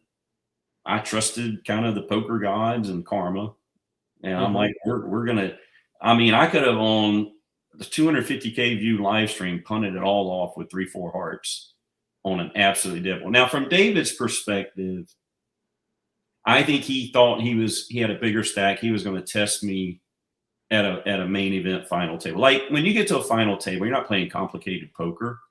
You're kind of like, and he kind of probably thought once I called, he knew I would fall on my sword. Like the one thing I have at the table is people know. That's you know, that was the weird things because you called, and I'm wondering like what kind of no lock he might have made in his head about what your range is. I think You he didn't thought jam. that I That's had. that's like that's what I'm thinking about. I'm actually going to look up. There's a shorter stack. In a vacuum, 4-8 is going to induce an open. You don't want to limp 4-8. He would have bet that board. I mean, I could have had king. I could have hit any part of that board. Like once he checked, I think he knew that board could have hit a lot of stuff I would have played that, had some equity. Like, I think he just was like, I tried with 8-4 hearts and I'm not losing any more chips. No, Doc, this spot is very simple. In the big blind, that board shouldn't hit you much. Like 8 and lower boards he should slow down, and connected boards like 8-4. 8-4. Well, yeah, that was actually my question. It's like what ace X can he give you? Right? Is he thinking you're actually calling any ace X and not just rejamming your ace X? You're gonna whiff that board like 9 times out of 10. He just takes one big blind C bet. It's game over. You have to go process, like, we're playing for $1.25 million in a bracelet. Yeah. Like, I know it's like you should do this, you should do that. Like, probably Dylan Lynn wasn't nervous, but the rest of us were like, this is the biggest thing we've ever done. Like, and 100%. Yeah, it's a big spot, but I'm just saying I'm saying outside of all that, in a vacuum, it's a pretty standard spot. His range should be polarized. He should be opening complete garbage. The middling hands he can limp, and the premium hands he can start opening. So complete garbage like 4-8, 7 deuce, 7-3. All these hands are like 2.5x, 3x. And I mean, if he's playing that style, I don't know his game. I don't know much about him. I know it sounds basic and simple. I think when it all boils down to, my best friend in the world told me to play 3-4. And it worked out. It And was impressive. I didn't win that hand. That hand won me $75K. And yeah, that's all the hand is. It's really that simple. There was not a point in that hand, for as much as I think about hands and what this bet size, when I put that bet out there, I'm like, for God's sake, please fold. Just fold. Like, just fold. I love it. I love your line. Your line I have no issues with. If he doesn't fold and checks me on the turn, I'm barreling all in. Like, people don't believe me. That was my mindset, is like, I totally believe you to win, and your line is completely fine, Doc. Pre-flop is fine. Post-flop, I love it, because you check back, you're not winning that hand. He's stabbing turn or something. You took that line. I love your line. I mean, all I know in life. How much did you bet on the flop? One big blind. No, half pot. Because I was saying, like, actually, from his perspective, a really good exploit would have been a min click check raise on that one, just because you have no aces. Well, so this is a final table, right? And there is one short stack that's below Wayne, and he might have been at the table for a while, and kind of seen like the frequency of, like, he might just think Wayne folds like a ton of hands pre, right? And he might just be like, oh, when I open and get called, he's folding so much that he might just be wanting to make sure he hits the board before he puts chips in. And then that's actually a good point. That's actually you could get a live read, like when you're sitting next to somebody, you can kind of feel things, right?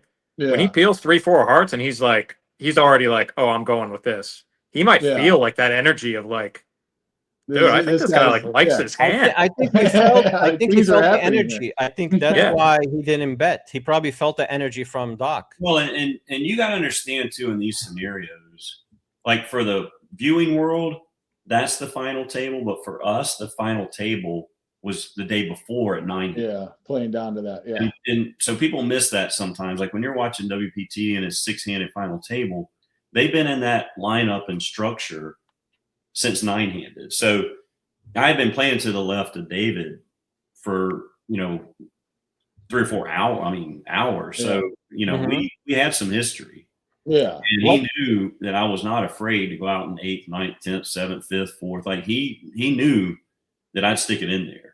And he probably Classic, I'm raising any two. Oh, he called. I'm done with the hand. Yeah. Basically, And on top of that, he had 8-4. I mean, how much do you want to lose? yeah. For as bad as he could have taken it down with a C bet, it was actually a pretty horrible flop for him to try to make a move and catch absolutely no. I mean, he had no backdoor, no nothing. He had nothing. Zero equity. Mhm. He was one and done. Took one stab. He can delay C bet too. If Wayne checks flop, he can just bet turn 100% and win the hand a lot. So And honestly, I think I just got rewarded for trusting my friend. Like, we would play it, and I hung. I think actually his spot is interesting. Like his spot is. Yeah. I mean, he was deep. Some spots you just give up on. He had like little less than 40 bigs. There was no need to go after Doc in that spot for a check or anything creative. You can just play ABC poker at that stage and just wait for other people to bust. A good point. You know, that's where that whole, you know, you're playing for these kind of amounts of money you don't typically play for. You know, we're playing for 75K right there, and there is somebody up the table that can bust. In theory, I'm not calling with nothing. You know, yes, a lot of jacks, a lot of tens, a lot of queens, a lot of kings. I got a lot of stuff there, and I'm not just calling with, you know, nothing. I mean, obviously, I don't have a set, but I'm not calling with nothing either. Doc, final table to me, like his spot is actually interesting. Like just from a theory spot, I think you just got to fold pre, but it's a weird spot. Like once you decide to play, like what avenue are you taking here? And it's interesting to me. His and we play can all is believe in we can all believe what we believe in life, but maybe there was some higher power that decided they were going to test me in the moment. And you passed. he was compelled to fold. He was like, the vibes are off. Guys, let's move on to the questions from the chat. We have a lot of questions here. Ron Germany said he's a good dude. Shout out to Ron. Really, Ron's great. Ron's been following me. Ron's one of those. I had a real circle of people that early on were like, you can do it. They really got intrigued with I'm giving up a career. I know, Ryan, you've dealt with that, but I'm giving up like a career and taking a break from it for a year. It's not an easy thing to do. Of course. So yeah, Ron's great. Justin Fawcett, bracelet winner. Shout out to Justin. Sir, this is masterful pull for the post. Oh, for the pod. Wayne Leonard is a super premium poker player. So, I went through the questions and you asked me like, who was a player I would not want to see at my table? Justin and I have been, if you stuck Justin and I side by side, you'd say we're not even like, there's no connection there. Justin and I have a really good connection. I think sometimes you run across a player where you're like, I want more what they do in my game. And we always know that. Be like them. Mm-hmm. It's funny because we've been really kind of talking a little bit and kind of getting to know each other over the last 3 or 4 months since, we kind of met in Tampa and then we just kind of clicked. And I think I was talking to him like, man, you won't believe it. I threw out a dry bluff all in, nothing in my hand, and took it down. And he's like, that's good. So when he was in Tampa for the main event, he sent me a message on Facebook. He goes, you're not going to believe this. I got through on one buy-in. I was like, Justin, you did. Very unusual. Yeah, I think very unusual. I mean, he actually turned some significant profit, but it was funny because I've had a lot of players look at me, they think I'm kind of tight aggressive, but a lot of the loose aggressive players, like it's funny because I kind of went back and looked at some of your podcasts to prepare, and he was talking about how he's working on his day 2 game.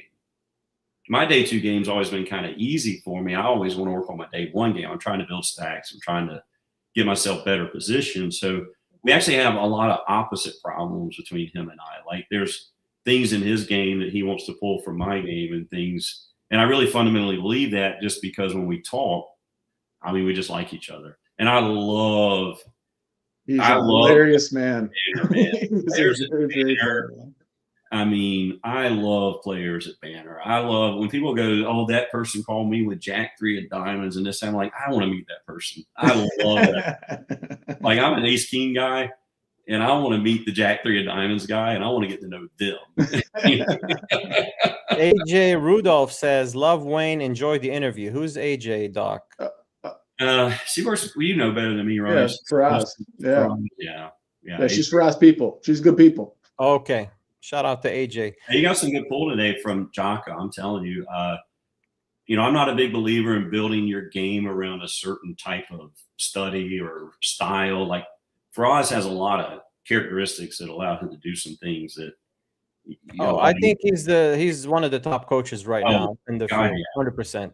But there's a lot you can take out of what he does, and I have my own style. I'm a firm believer in that. I'm a good poker player. I don't need to be coached. I don't need to play. I don't play looking to play like somebody. I want to play like Wayne.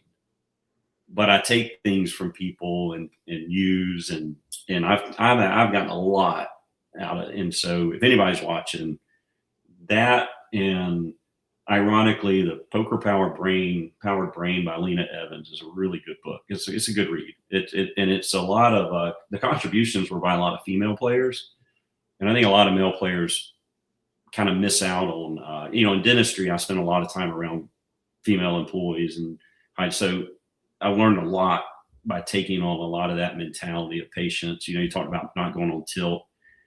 Female players really don't go on tilt very often. If you watch them, they just kind of, they've been dealing with stuff in life. They got kids, they got this, they got that. I want to ask about that tilt in dentistry, like what kind of problems you face on a day-to-day doing root canals and stuff. But let's finish up with the questions from the chat. We got a fellow dentist. He was supposed to come on, Jack Feeney. Oh yeah, Jack. Hey, Jack. Yeah, last week. Always good to have a fellow dentist on the pod. Really nice guy. Yeah. Steve Boomhauer. They're good poker players. Yeah. You're going to ask me what I took away from dentistry, like what I apply to poker. I've got a really good sense of people being nervous. Like people being nervous in my life that I can't say that it's a tell, but when somebody's nervous, I can just feel it.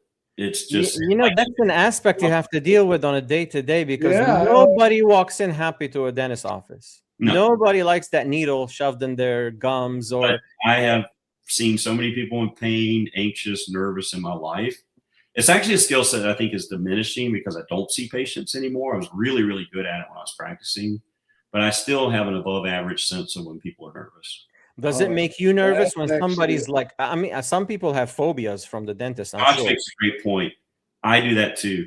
I have to actually be careful about bluffing because I get nervous when I got the nuts. Like I got this little tingle that's the same when I'm bluffing or I got the nuts. He makes a great point. Like you almost have to be careful when you have that about you because people can tell. It gets you paid off, but you got to really structure your bluffs really well because I get called more than most people because most people think I'm lying all the time. Interesting. Do you think? Actually, since we're talking about this, Gabe. I want to ask you. You have one of the better. Once the tips are in, you got one of the better poses. What's your go-to? What are you thinking about? Pierogies and snow? Like what's going on? Oh, dude, I'm just sitting there like it just feels like they know. And it's like they're just playing with me, like a cat playing with a mouse. I'm like nervous. I'm for sure. Oh, really? See, I would say you have one of the best. I do not read it on you.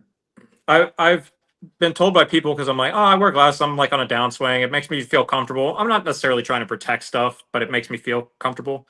And they're like, dude, when you don't have the shades on, like you're poker face, I never get a read on you. And I'm like, dude, I feel like I'm giving away like both of my cards and suits. But Gabe, well, that's actually good info though. If they're telling you the shades are working, you got to use the shades. I mean, come on. That's really something that's changed for me in the last year. I love when people go into tank now. Even if I'm bluffing, like if I bluff and they go into tank, job done. Yeah. Like, don't care if you read me. Don't care what you respond. Colorful. You don't know what to do. So I put a dude. Friday night in a 20-minute turbo, I put a dude to tank for 4 minutes in a turbo. And I'm like, job well done. Like if you put somebody in the tank, and I think now, I mean, it seems like if I'm sitting at the table, I'm going to be the guy that puts somebody in the tank. It's like I'm playing good poker if people are going in the tank. It doesn't really matter what the hand is, the outcome. Like putting people in the tank is the best. Gabe, I see you do one thing now. You're wearing the hoodie, and I see the hoodie cap. You hide your mouth with it. You kind of feel invincible when you hide your mouth. I don't know what it is, but the mouth gives off so many tells, especially the lower lip. When it tenses up, you know somebody's lying. I've thought about this a little bit. It might be. I was talking to Shane because he was talking about like bluffing online. I was like, "You get nervous when you run a bluff online?" He's like, "Oh yeah, for sure."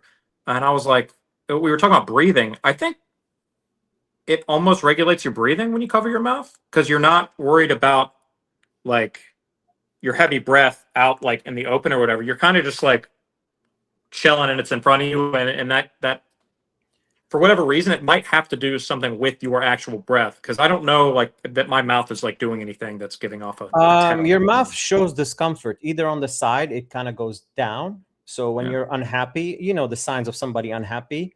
Either on the side or the lower lip kind of tenses up, and you don't see the lower lip. It like goes.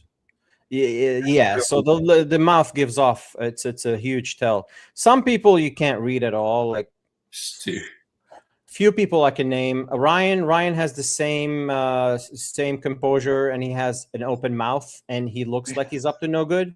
He looks mean almost. He opens his mouth, but it's balanced between bluffs and value. So he opens his mouth mid hand, and he always places the chips the same way. I like how balanced he always grabs the chips and places them in the middle. It's never like throws them, or it's always the same, close to the line, and it's one block, and he puts them down, open mouth. Good luck reading that. I think I'm a little more weird. I have like random movements that Doc, you're pretty good. I tried, when I'm not. Yeah, in I don't hand, have a read on you. Yeah, I got it's nothing. just, but sometimes like I'll make a bet and I'm in the mood to just cross my arms. Next time I make a bet, I'm chip shuffling, and then I'll go, oh, crap, I got to keep shuffling these chips. I see No you matter if I got it or dynamic. not, I'm just like, I got to keep shuffling. I mean, it's just, Yeah. You feel compelled to stick with whatever behavior you're doing, right? So you start shuffling, you're like, oh, I got to keep shuffling. You know? yeah, that's the one thing. Like, I got to keep shuffling, and And Oh, actually, yeah, I should say, like, why do I do all the stuff that I do? It's actually not tell based. It's actually because of the when guys have all played with, I'm can be very flighty, and so it's less about hiding tells and more doing that action makes me think, okay, what's my range right now? What's the and I have to like go, I process this in my head. So by doing this, it slows it down to make sure I think about all the things I want to have in my head when I make my decision. I think the funny thing about chip like hiding my tell, and more about just like I'm pulling up data in my head. I'm like, okay, where are we at? Hands, by the way, besides the mouth, hands gives off tells, shuffling chips. Because sometimes people, they're shuffling at a certain speed. When they're bluffing, they slow down the action, slow down that motion of shuffling. The guy that does it balanced is Ken O'Donnell. He shuffles the chips very dynamic, and it's always dynamic, same speed, whether it's a bluff or value. But some people, when they're bluffing, they slow down the shuffle, and then when they're value betting, it's like same speed. It's regulated. So relax. The hands give off tells too. What's funny about shuffling, I have found, is you got to be careful with it, because if you fumble your shuffle, you're probably getting called 90% of the time. That's a good one. That's a very good one. I do it on purpose sometimes. No matter if I'm bluffing or not, I'm not a great shuffler of the chips. So that's a good one. You need to pick that up, Wayne. Every time you got it, you just start shuffling the chips, hoping you fumble. It's the recovery. It's natural. It's the recovery from the fumble. It's how you recover from the fumble shows if you're bluffing or not. But sometimes I fumble on purpose to seem nervous. So I take 3 chips and I shuffle them on the top. And sometimes I do it and I make a mistake, drop the chips to make it look like when I have the nuts. So they think I'm nervous, I can't shuffle chips. It works sometimes, or sometimes you can check back your cards. I don't want to say if it's strong or not, but that I made somebody fold last time. They were like, "Oh, you checked your cards, fuck it." And I had the air. I had absolutely. I think if we're giving out real advice, I think the best thing you can do as a player is when you make a play and it's on the line, you got it, you don't have it. I just think about the other player. I think about, what are they thinking? I made a good play. Like, I actually analyze. Like, if that just calms me down when I start thinking, this is a good bluff. I really constructed it well. It makes complete sense that I got it here. Great job. You did great. I wonder what they're thinking right now. They're probably thinking, like, I just keep my brain busy.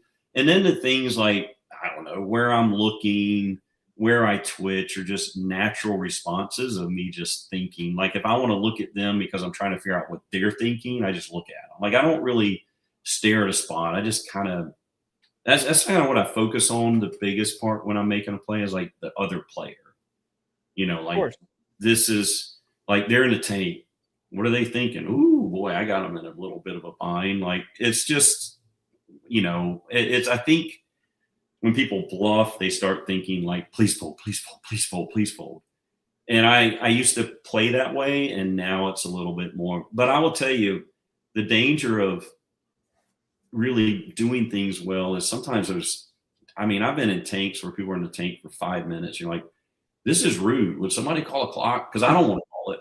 You know, we can help me out. Like, call the clock here. I was calling the clock while they're in the tank. They always call. By the way, that is. Oh, yeah. Like, you're already messing up. But I was at the video gym one time. Because you're an absolute asshole if you call it too quick, which I did do one time. But I wanted him to call it so bad I could tell he was going to fold. Oh, we lost Carl. Oh, we lost Carl. All right. Gabe, you're running the show now, buddy. Word. All right. I'm trying to think if there were other questions. It's interesting you say you think about what the other player's doing, because it's almost like you're collecting more information, so your brain is having to process things still. Like, a lot of times when I bluff, I'm like, okay, everything that I've thought about in this entire hand's over, and now I'm just like a zombie, right? And then I find, oh, I'm like really tense right now because I'm not thinking about anything. Whereas when I'm trying to process what the turn is and my range and all that stuff, and bet size and SPRs, all of a sudden I'm like always comfortable because I'm always just doing some type of calculus. Yeah. But then all of a sudden I'm tense up when, like, mission complete, I'm all in, and now I'm like, oh my God, I'm like, my back feels stiff, and I start thinking too much about like what I'm doing, and I get like nervous. I mean, so what you said is pretty interesting. I might actually try to implement that. I mean, thinking more about them. You're supposed to get called sometimes, like when you're bluffing. You're actually supposed to. I mean, if you're, you know, what's the saying go? If you're not getting called, you're not bluffing enough. I mean, guys, can you hear me? I'll give out some real info, because Carl, I'm doing this for you, because I think if people guys, watch, I had some technical I difficulties. can't hear I can't Wayne hear you or guys. Carl. I can hear you, Ryan, though. Can you hear me? I can hear Wayne. Let me see.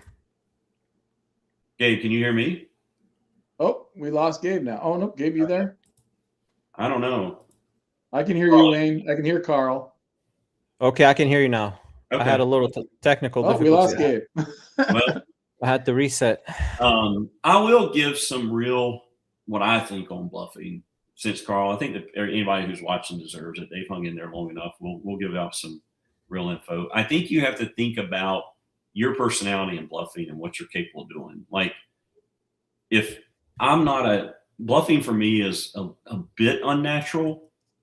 So I can tell you all this because I bluff according to my frequency. So I'm probably more in the range of like a 1/3 bluffer, 25% bluffer. So for me to go pot size bluffing is actually not very effective because it's just my personality. Like, I'm better off bluffing in the 2/3 pot range. It fits my bluff frequency. And I think sometimes people don't, I mean, like, let's say you're an old coffee drinker and you never bluff. Your river bet should technically be like 10% a pot. I mean, because it's going to get paid because you might be bluffing 10% of the time. So I think you just, you know, now you're never going to really pull off a bluff, but that 10% bet's going to get called a lot. So I think, you know, I think you were talking about that one time, Carl, about just overfolding big bombs on the river, because like that's a 50% situation. I mean, you got to be bluffing a lot. Some players at Hard Rock, they just have zero bluffs and spots, and it's so easy to play against somebody. You know, they're never, ever, ever bluffing. And sometimes I call, I'm like, in my mind, I'm like, why did I give this guy chips? I mean, it's never creative. It's like they're telling you they have it, and like you said, they never have big bets unless they have the nuts. Like, let's say, Carl, let's say real life, there's a player out there who will never bluff. They will never bluff unless they only bet if they have it. From a math standpoint, their river bet should be about 5% of pot. It's like that's the only. Don't think about from their perspective. We always think about from our perspective. We should call them at a 0% frequency, no matter Well, what their size. Sometimes we beat their value bets, which is kind of what Wayne's got. Right, but that's what I'm saying though. Yeah. They have to bet incredibly small in the river to get any value, because anything over 10-15%, I should be overfolding if they never bluff.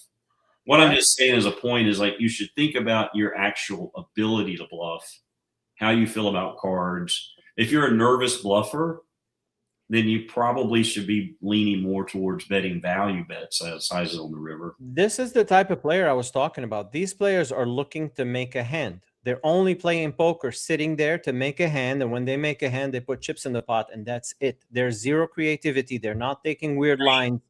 There's no bluffing. They're only taking the clear bluff spots. Where am I in my range? What is this hand's worth? That's what they I miss bet. the draw, and they fire so quick on the river. It's like if you have a value bet, you got to stop and think about it for a second. How big is the pot?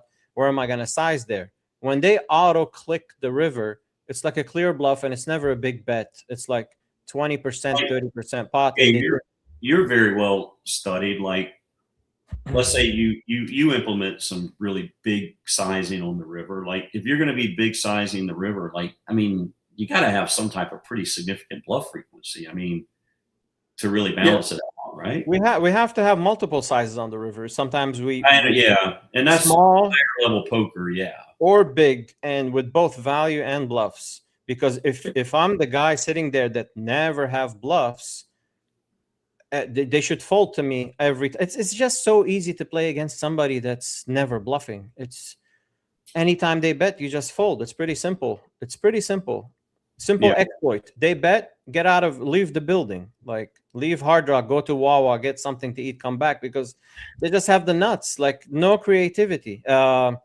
Let's finish up. We have a bunch of questions, Doc. Steve Boomhauer says Derby Reg ? Looks familiar. He's saying it looks familiar, but he doesn't. I actually have a little bit of so I kind of have like a couple philosophies how I play. If I'm in a series, I'm very into my time management, my energy management. Like, I don't play small tournaments when I go to a series. I don't want to play anything where first prize is 8K. If I go to Vegas, like, I'm not there for that. But around Tampa, I want to get my hands on cards. I had a glass playing a little Friday night the other night for $200 and winning a couple of K. Like, that was a great time. Win Derby is the coolest gear on the planet, and I got my hands on a Win Derby hat, so I think that's why the comment was there, because I got an authentic Win Derby dealer hat. But they got to do something with that Tuesday night tournament, man. Like, it's like I didn't cash it and walked out there at 2:30 in the morning and started at 6. And I'm like, I just can't do that. Okay, let's talk about a couple things happening here locally. I keep beating a dead horse, and I'm telling the rooms that for a tournament to have a prize pool that's worth playing, for the grinder that wants to build a bankroll, you want to play for at least 4 or 5K top prize, and you don't want to play against 200-300 players.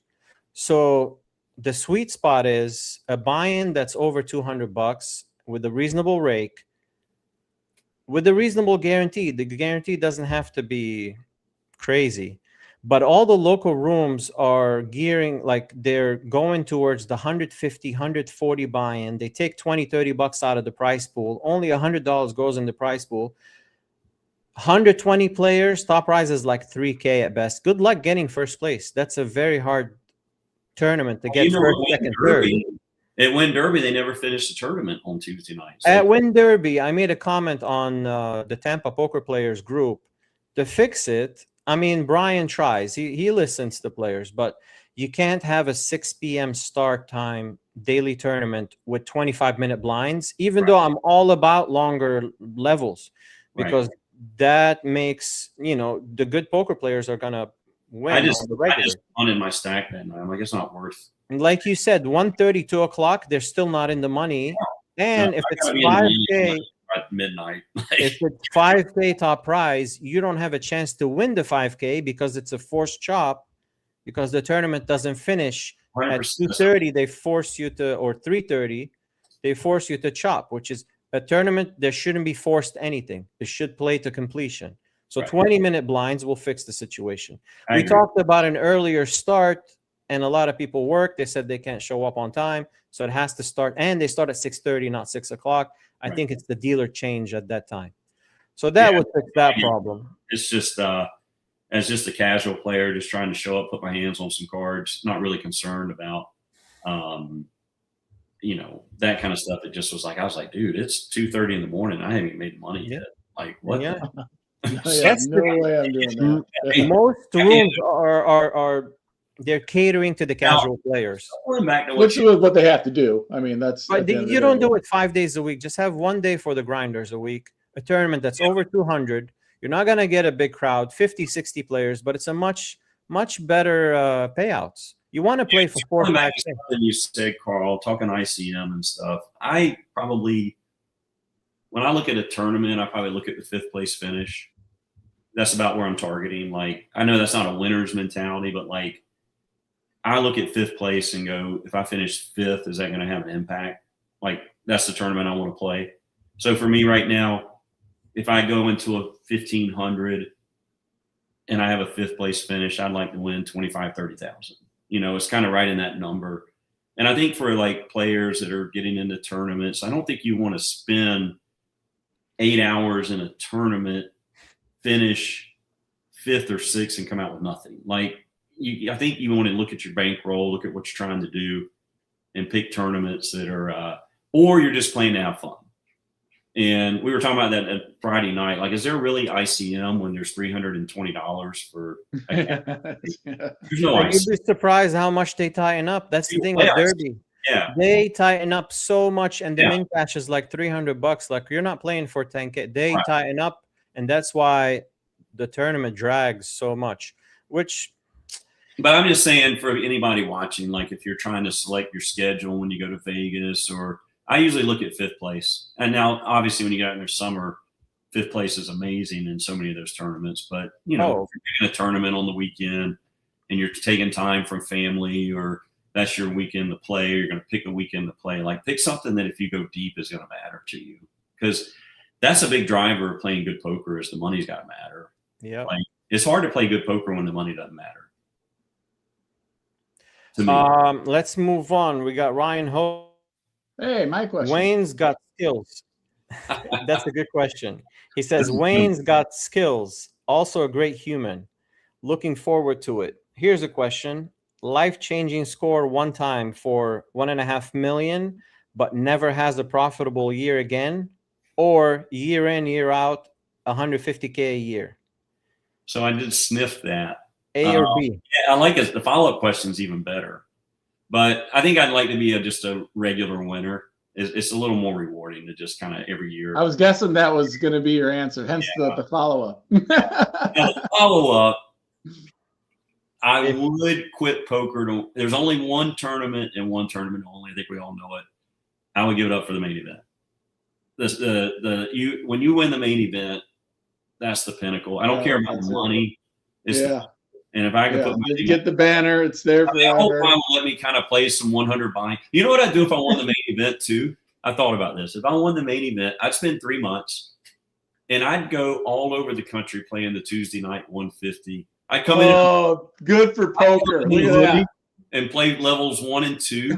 And then I'd flip the hoodie down and just watch the reaction of like I'd just go to Missouri. I'd go. All right, we need Wayne to win the main because that would be good for poker. That's the type of champion we need. This is Becker mentality. Even though he's a big trader, because last time I talked with him, he said he hasn't played anything under $800 in like a year now. But I think he said he'll never stop playing the 200s. But I think that would be the fun. He outgrew us. And he outgrew us. Yeah. I tell you somebody, though, I have sat with Jonathan Tomeo now 3 times in the last year, and every single time I don't know who he is. He's been on my immediate right. And he's so quiet. Yeah. You don't even know he's there. I saw him at the Rio last year. Yeah, I played with him a ton. He just, he doesn't talk when he plays. He's just saying he's very friendly if you like address him. He can do just like la la la. Steven Boomauer says, Ryan Hogan, so how much do you actually enjoy playing poker? Who is this to me? This is to you. I think what he means by it is like if he wins, he'll never stop playing. Some people, no matter how much they just love the game. Let's round table that one because there's some interesting answers to that I've heard. But Gabe, how much do you just enjoy? Like, what's your like money to playing poker? Like, what's the comparison of what you need to kind of make you want to play that tournament? I just love competing. So I don't, even if it's like the Tuesday night grinders, I know I've had people tell me like, bro, just play cash. Your hourly is going to like be triple whatever that tournament is. I'm like, dude, I just enjoy playing tournaments. Like tournaments, the best form of poker in my opinion. And I just love playing. It's like, I'm all about the competition. So I think I'd always play. That being said, I'm on a killer downswing right now, and that'll test your enthusiasm. But let's talk about the downswing in a minute. But there was a long debate of how bad, like cash game players used to always hate on tournament players, and some coaches hate tournaments. Like Hungry Horse last time, I never knew this, but he's like, I hate tournaments. Doug Polk even hates tournaments, and they used to always talk shit about tournament players. But now with all the strategy that comes out, with the Wizard coming out, it shows how hard tournaments are and how hard it's to be consistent in tournaments. What do you guys think about Hungry Horse, by the way? I watch his content and I always know quit. who that is. I always quit halfway. I just hate I don't like his analysis, hand breakdown, the way he coaches, the whole outlook on the game. Like Faraz, I love his content. I think it's on point. You learn a lot. Hungry Horse, you listen to him and he's all over the place, too much energy, and none of it makes sense. Hungry Horse, I'll send you a link of his coaching. Doc, you know who Hungry Horse is? Gabe, you've heard of him? Yeah. I would say this about the coaching world. I don't know him, but I have done others. I'm not going to name them, but I don't think it's correct to take somebody's money and then give them the 80%, but you're not giving them the good stuff. And I've sat in on some stuff where it's like you walk away thinking, oh yeah, they told me not to get off my cell phone, while I'm playing. I mean, no, I need the good stuff. Like, what are you seeing when they're playing? And I think for Roz, and I won't plug him because he came on, because that's a big deal. Like we're hanging out talking a little poker and he jumps on, but like that's a huge compliment. But it's like he's probably, from everything I've seen, the closest to giving you what he knows. Like he will literally tell you, like he just got on here for free and told anybody watching what he thinks about how to battle somebody who's free betting you all the time, exactly how to do it and how he would handle it. Like that's real information. And I think he has a right to charge for that. But when you pay him, he will literally tell you his top tier stuff. And 100%. That's right now, I think the best coaches are Faraz, Jonathan Little. He stepped up his game when he started talking solvers, and he has good content for sure. Doug Polk was a big loss when he stopped putting out content. He has coaches now. Some of them are hard to listen to. He has like Yuri Peleg, and a couple of them, they barely speak English. It's the delivery is hard. Doug, I think, was a great teacher. Like when he breaks down a hand, it's like next level. Those are the top three. Hungry Horse, don't like his content. And for the record, too, with all that being said, I hate coaching. I wish we all had to fend for ourselves.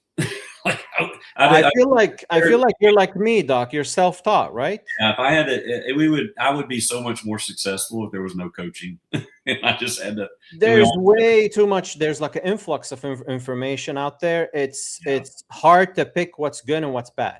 These days, you actually have to like attend a multiple range of coaching to compete at a high level, because you got to know what people are being taught.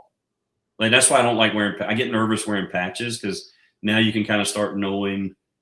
I think honestly, when I reflect back to the final table, I ripped with ace-8 off, and I think one component of it is I would do it for him because it's worth it. But I was wearing a Jaka coach, and so when I'm wearing that, I'll rip, and I think that kind of went into the decision making. But it's part of life. But I mean, I don't know. I'm kind of like, I wish we had an element of the game where you really had to and you do. It's just harder now. Like the separation is a lot harder. I mean, you know what? Like solvers came out at first. There's a lot of things that people would do at the table that were frowned upon. Now they're correct. like donking in certain spots was a big no-no. In any spot, you defend the big blind, you never donk, and people thought that donking was bad, and a lot of older players were doing it. They would donk when they have a hand or a draw, so it's kind of hard to play against. Now the solvers is telling you to donk in certain spots on certain boards when it's favorable for your hand. So I think poker, you should not ever have a strategy like Phil Ivey. That's why he was ahead of his game, because he said it years ago. He said, I never go into a tournament with a certain, like, I'm going to play aggressive today, or I'm going to play passive today. I'm going to 3-bet or 4-bet ace. You never have a strategy. You walk in, you see what the table is giving you. And this is where the art form of poker is being like a chameleon, changing colors in real time and trying to see what the players are doing and how you counteract it. Yeah. And that's not easy to do, because you never sit at it. You're never going to sit twice at a table where it's the same dynamic. Sometimes you're going to have Ryan Hogan to your left. Sometimes you're going to have Stuart Phillips to your right. It's always different. You're going to have 7 fish at the table. They're calling too much. How are you going to counter? Stu's easy. Yeah. Stu is easy. I got some. I got a hot take on Bang, this. bang. Yeah. No. So all right. So I have not been in Solverland in like 6 months because I haven't been playing much poker. But yeah. So all right. How do I say this? What you're saying is 100% correct, but there is a wrinkle to it in the sense that like where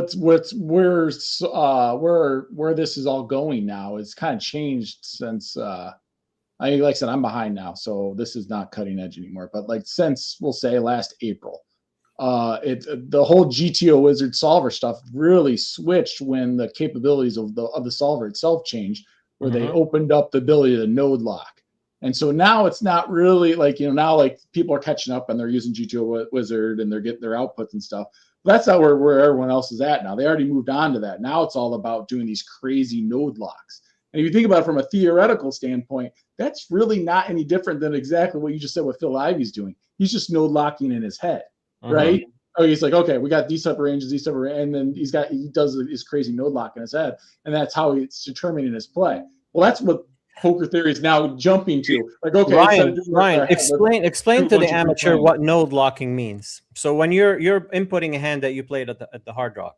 Yeah. And somebody is never or always donk leading. So how do you node lock in the solver? Okay, yeah. So all right, this is going to be a long answer, and this is the type of thing my wife always tells me I'm horrible at answering. But I do it in order to answer this question. No, we want the juice. We want. Okay, so we got double all the way back to freaking Pile Solver in order to answer this question. All right, so when Pile Solver first came out, you could only do one hand at a time. It had to run. I remember sharing a server with Faraz running hands on our Pile Solver, and you could only get one output. It was like a huge pain in the ass, and that was your answer for that hand. You put in all the ranges, you set it all up, and whatever, and you got your response. When GTO Wizard came along, what was going on is a lot of people were putting these Pile Solvers on virtual machines and stuff, and just having them go hog wild and just building up this huge library of solved hands.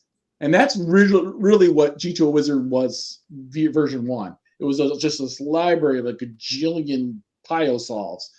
And a lot of what you see is still that. There's a lot of things that happen since then. I'm just going to skip over. But you had basically this library of solved hands. And so what happened with the AI and the stuff that kind of helped out is GTO Wizard now can do things much more on the fly. It's no longer just in the library. When most people use GTO Wizard, they're just still drawing from the library. But what the next new thing is now being able to kind of combine both worlds, right? Where you're no longer just pulling from a library, but you can do it on the fly. It's happening in real time. Node locking, what you're really doing is, okay, what is my actual situation? Instead of just pulling from this library that could apply to a zillion other situations. Now it's like, how many chip stacks does everyone have at the table? I know this guy has 40 big blinds, but he's this playing style. And this person over here is this playing style. And you end up with a massively more complicated answer for this specific question than just pulling from a library. And so now the skill set turns to, okay, we got to do these really complicated node locks for all these specific situations. Can we do a lot of similar ones like that and then draw inferences from that? But Ryan, explain node locking. It's A term. Oh, sorry. Node Yeah, all right. locking is basically tendencies. It's Yes, other exactly. players' Yeah, tendencies. node locking is instead of saying, because everyone complains about GTO is, well, no one plays like that. Node Exactly. locking is the solution to that problem, where you're like, okay, let's say how this person actually plays. Let's put in that strategy. Let's put in the strategy of how I actually play. Now let's run the numbers. Yeah. Now That's it's more node locking. realistic when you're node locking, because Yes. in GTO world, that player is not supposed to make mistakes, because the solver is assuming that players, everybody says that. You can't study GTO because the other players are not playing theoretically sound. Correct. Yes, But when exactly. you node lock and you start giving them tendencies, now it's closer to reality because the solve is making sense in the real world. I'll lean on that. And I kind of want to hear Gabe's thoughts too, because I know he's really like he thinks about poker in a unique way. But for me, I'd sum it up like I used to think in generalities, like, oh, this player's playing loose. I need to maybe tighten up a little bit. And I think now that I work with solvers, ask questions that are solver based, have some people that can run stuff for me. But I think now, like, okay, I specifically have to do this. I got to add these hands. I got to maybe if I'm on 3-bet wider, I'm thinking in my head, maybe I'll mix in some 8-7 suited or some stuff like that. Like, it's not so much like I got a 3-bet wider. I'm thinking I have to do it with these particular hands and thinking more specific. So, to me, like you said, node lock, let's take a 90-year-old super senior that's super tight, you don't want to 3-bet them with 8-7 of clubs because they're holding kings, aces, ace, king suited. So you're just playing right into them. So I don't know. I don't know, Gabe. What do you think on that? Because you got a really good understanding, I think, of I think your mind works that way when you're playing a little bit. Well, I think node locking's like, obviously it's really good, but the whole, like, a solver is, in my opinion, only useful because, like Ryan echoed, that like nobody's playing like the ranges they're supposed to.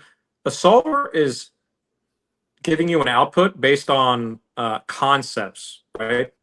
And so when you look at a solver, you're really just trying to sort through all the concepts and the logic that the solver's using. And once you derive like that logic, you don't really need to know what the output is. You can start to solve using that. And like you said, Phil Ivey or whatever, he's doing that in his head. Like, you can start to look at things and be like, okay, given what I know, how I should respond to this, what hands do I want to use? And it might not always be perfect, but that's where like the EVs become like similar, but not better. But then your frequencies are good, so it's kind of like doesn't matter. I think oh, go ahead, Gabe. I'm sorry. No. It's just like, for me, every tournament I play, I'm not really using a lot of like what the solver's giving me. I'm kind of just using some of the concepts, and then I'm just kind of deciding, okay, this person's range is like X. If that's the case, then what should I be doing with my hand, right? Maybe I should just always be folding because I have like way too many hands and I defended the big. Maybe, oh, he checked the flop. Oh, guess what? I'm just gonna like pot the turn no matter what, because this guy's never checking top pair on the flop, and he's just gonna like get destroyed, there's always these like ways you can adjust using the solver logic, and that's what node locking is kind of like, just a way to be a little bit more specific and nuanced, because this person's is way tighter pre, or like, he's way looser than he should, he's got way too many hands, whatever, or he's betting a size that's just like he's not supposed to bet. Like, what do I do? Yeah. And my last statement on that would be, that's why, to some degree, when you think about the future of poker, I think the next phase is there's a little bit of value in passing on some spots to get a hand to the flop, turn, river, because the hand gets harder and harder and harder as you go deeper and deeper into it. Like, sometimes it's called dragging them to the deep end. Yeah, like sometimes where the mistakes matter. Yeah. I'm intentionally passing a spot in position to get it to the flop because I know the hand gets harder and the turn gets harder and the river gets harder. So, this is kind of easier to play pre-flop, and the hand just gets harder and harder. Sometimes I want to make the hand really hard, and I'm just like, okay, I'm going to take it further and further. And the bigger the skill gap, the bigger the exploit is by doing that. Yeah. That's talking about comfort levels. Like, sometimes you got to embrace the discomfort because that's going to bring you more edge and more chips. Some players avoid spots like these and they just keep it ABC simple. Right. I see it. Ryan Hogan, for example, is going to be put you in uncomfortable spots, and he's gonna he thrives in uncomfortable spots, in 3-bet pots, when he 3-bets you light from the small blind, or 3-bet, 4-bets. All these are uncomfortable spots that amateurs try to avoid like the plague. They try to keep it simple. They want to make a hand, value bet. This is simple poker ABC. They're not thinking further than their 2 cards and the board. Node locking and all this is like space talk, SpaceX, and sending rockets to Mars. You can make this game too hard, and that's why I think, like Gabe says, tournament poker is so fun, because you actually don't have to be like, to get in there and just. I'm big to help rec players and people like me who are trying to work and play poker. Like, learn 20 big blind poker. You know, get in there and have fun. That's where the money is. Kind of like 20 big blind poker. That's where the money is. Like, yeah. And actually, that's great advice. If you have 20 rec players out there, you got 20 bigs. Don't be freaking out about your stack size. You're going to get 20 bigs so much. It's hard to get 10 bigs. Before solvers, people were freaking out, like 2016, 2017, 20 big. Remember the fold or shove or fold? Oh, yeah. Just open, shove, and 20. I needed chips. 20 bigs. What else can I do? You know, now it's like 15 bigs, 13 bigs. You can still open. You can 3-bet fold off of these stacks. Older players were doing it. I always say, I used to laugh at them, like, what is this guy doing? 12 big blinds. He's opening, or like limping. You got to do a lot of limping, by the way, with like 13 bigs. Yeah. Even the solver advocates limping certain hands. And the older players that held on to their tournament life, they were still doing that stuff before solvers. They did it intuitively because they didn't want to. They were afraid to shove the whole stack and bust. So they were still limping, opening hands, and folding off of 12, 13 bigs. I used to make fun of them, but it turned out they were ahead of their time. Because now it is amazing how it goes full circle. How many stay with the donk bets, right? How many just horrible plays turned out? Donk betting was considered like I heard a coach yesterday. She has results. I don't want to name the name, but she was talking about, she's like, don't ever donk bet, don't be a donkey. People don't understand that donk betting doesn't make you a donkey. It's just a name. It's the name of the actual fact of you leading in a pot where you didn't raise pre.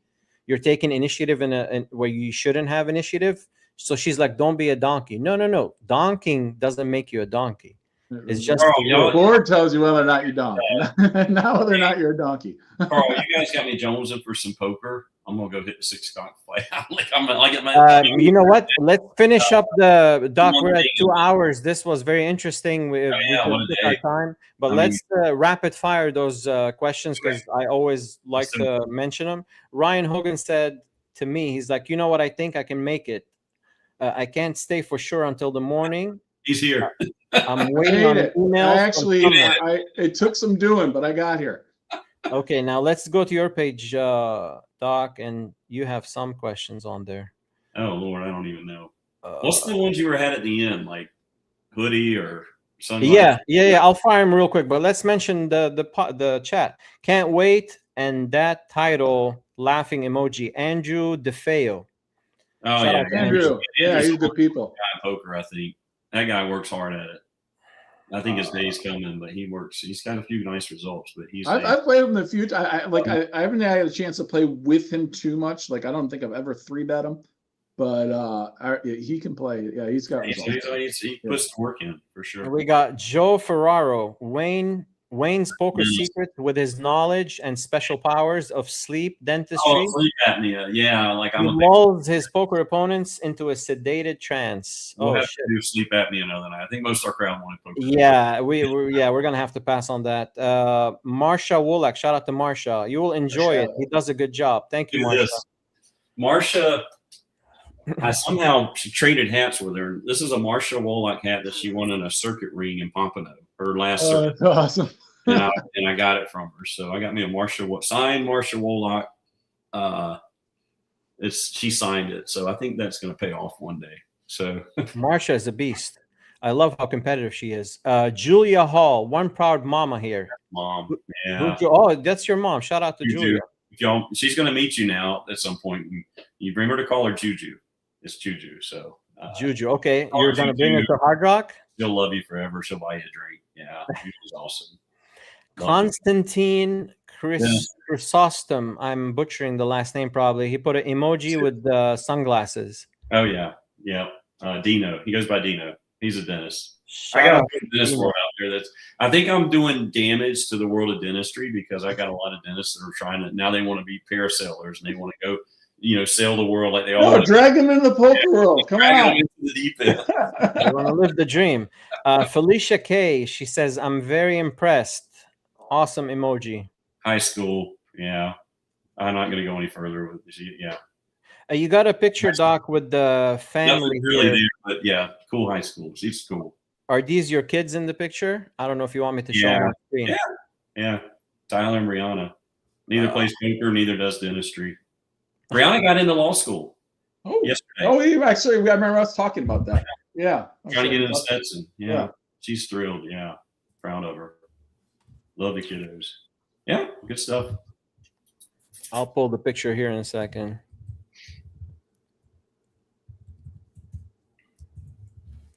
Okay, we got. It's a great time in life when your kids like actually kind of reach an age where they can party with you and they can give me advice. So it's like, yeah, I love it now. They're like my friends now. So now That's I'm about taking rewarding. care of Dad. Yeah, you're on the other side, and yeah. They're all about taking care of me now. So I got to get Brown in law school. She says she can't take care of me financially, but I think we got a chance. Go make that money. Take care of your dad.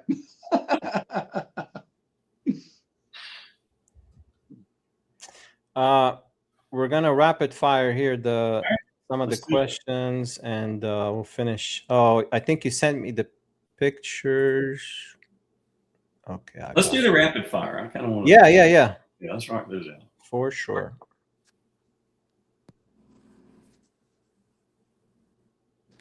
Gabe's getting itchy too. I think he wants to play. What are you playing today?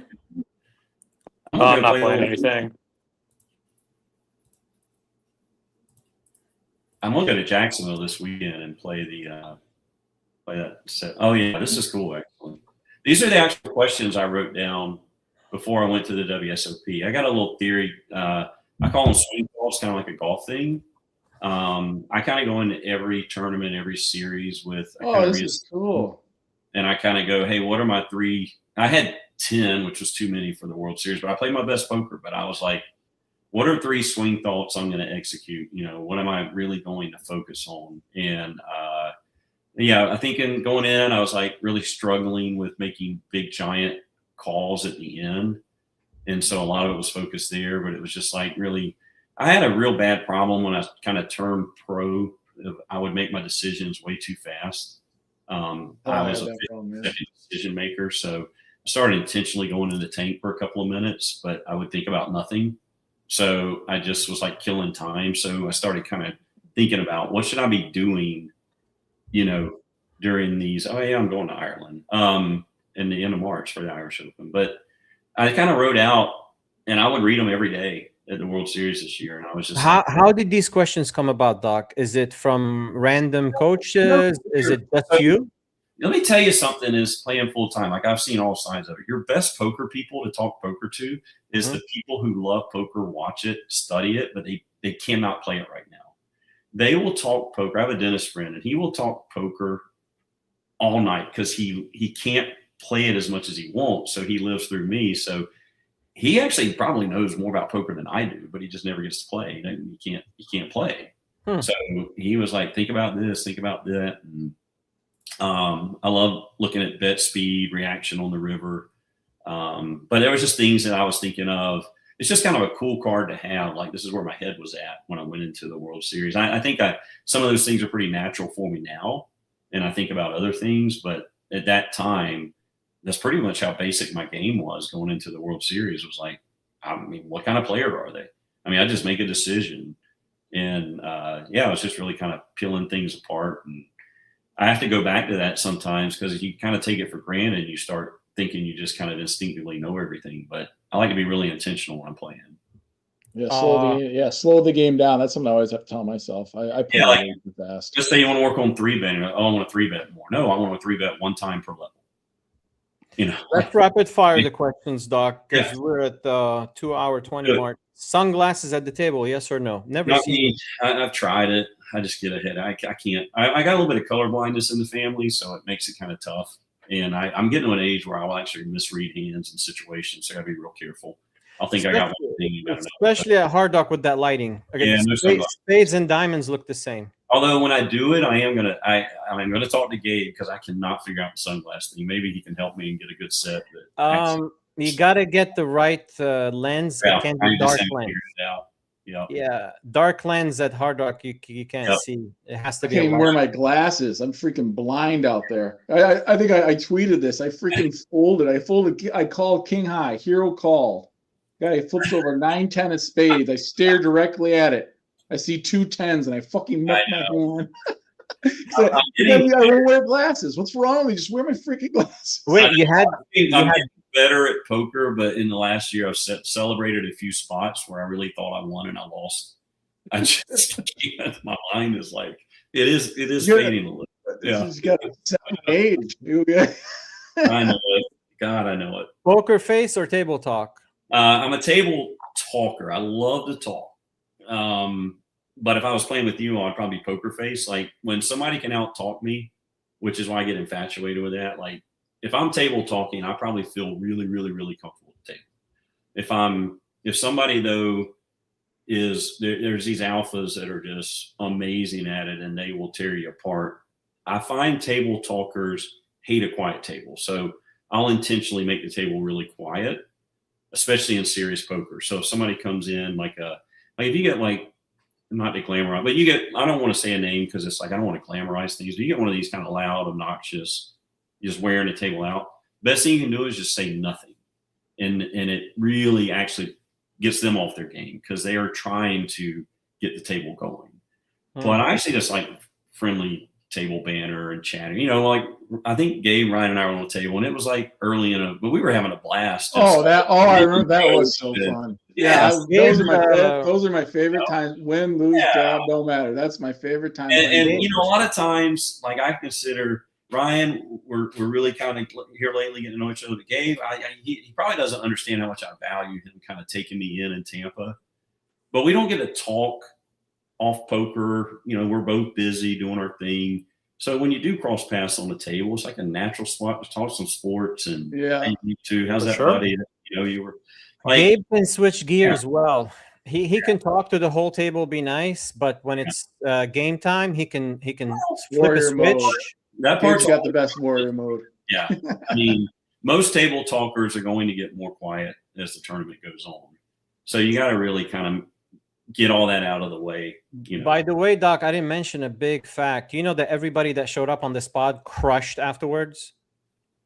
Everybody. Yeah, so get ready for the heater, buddy. Ryan went on a sick heater, crushed everything, made like $500,000 afterwards. Gabe went on a sick heater, made like also $500,000. I promise you, Gabe's going to snap out of it because like when the karma's running good and you're talking and you're kind of feeling good about it, I mean, like that karma's a thing. Confidence.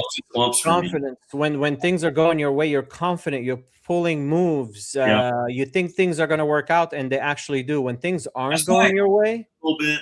Debate variance is a major factor because, like, it seems like when you win, it just clusters. They come in clumps. I don't know the magic behind it, but it's absolutely clumps and clumps. Yeah. It just does. 100%. I think good players get really calibrated with the game periodically, and they just crush for 2 or 3 months. That's a good way to describe calibrated. That's a very nice description. Hoodie or button down at the table? Hoodie, dude, and it's like my new scrub, like hoodies. And the problem this summer when I went is I was just basic hoodie guy, green, maroon. I was picking colors. Now I'm kind of moving into stripes and fancy branding. And I got a personal one that I'm going to build out with the turtle. I'm a turtle is my spirit animal. But yeah, hoodies for me. I just not hoodie up. I play exposed. I like a ball cap if I'm going to do anything. But chip riffling, pro move or annoying? It's definitely not a pro move, but I do it instinctively all the time. But you know what, though? I don't really have an opinion on it, but what an amazing sound when you walk into the World. I love taking somebody who's seeing the World Series and pointing out, listen to the chips. That is the coolest thing in the world. I love it. I absolutely love that sound.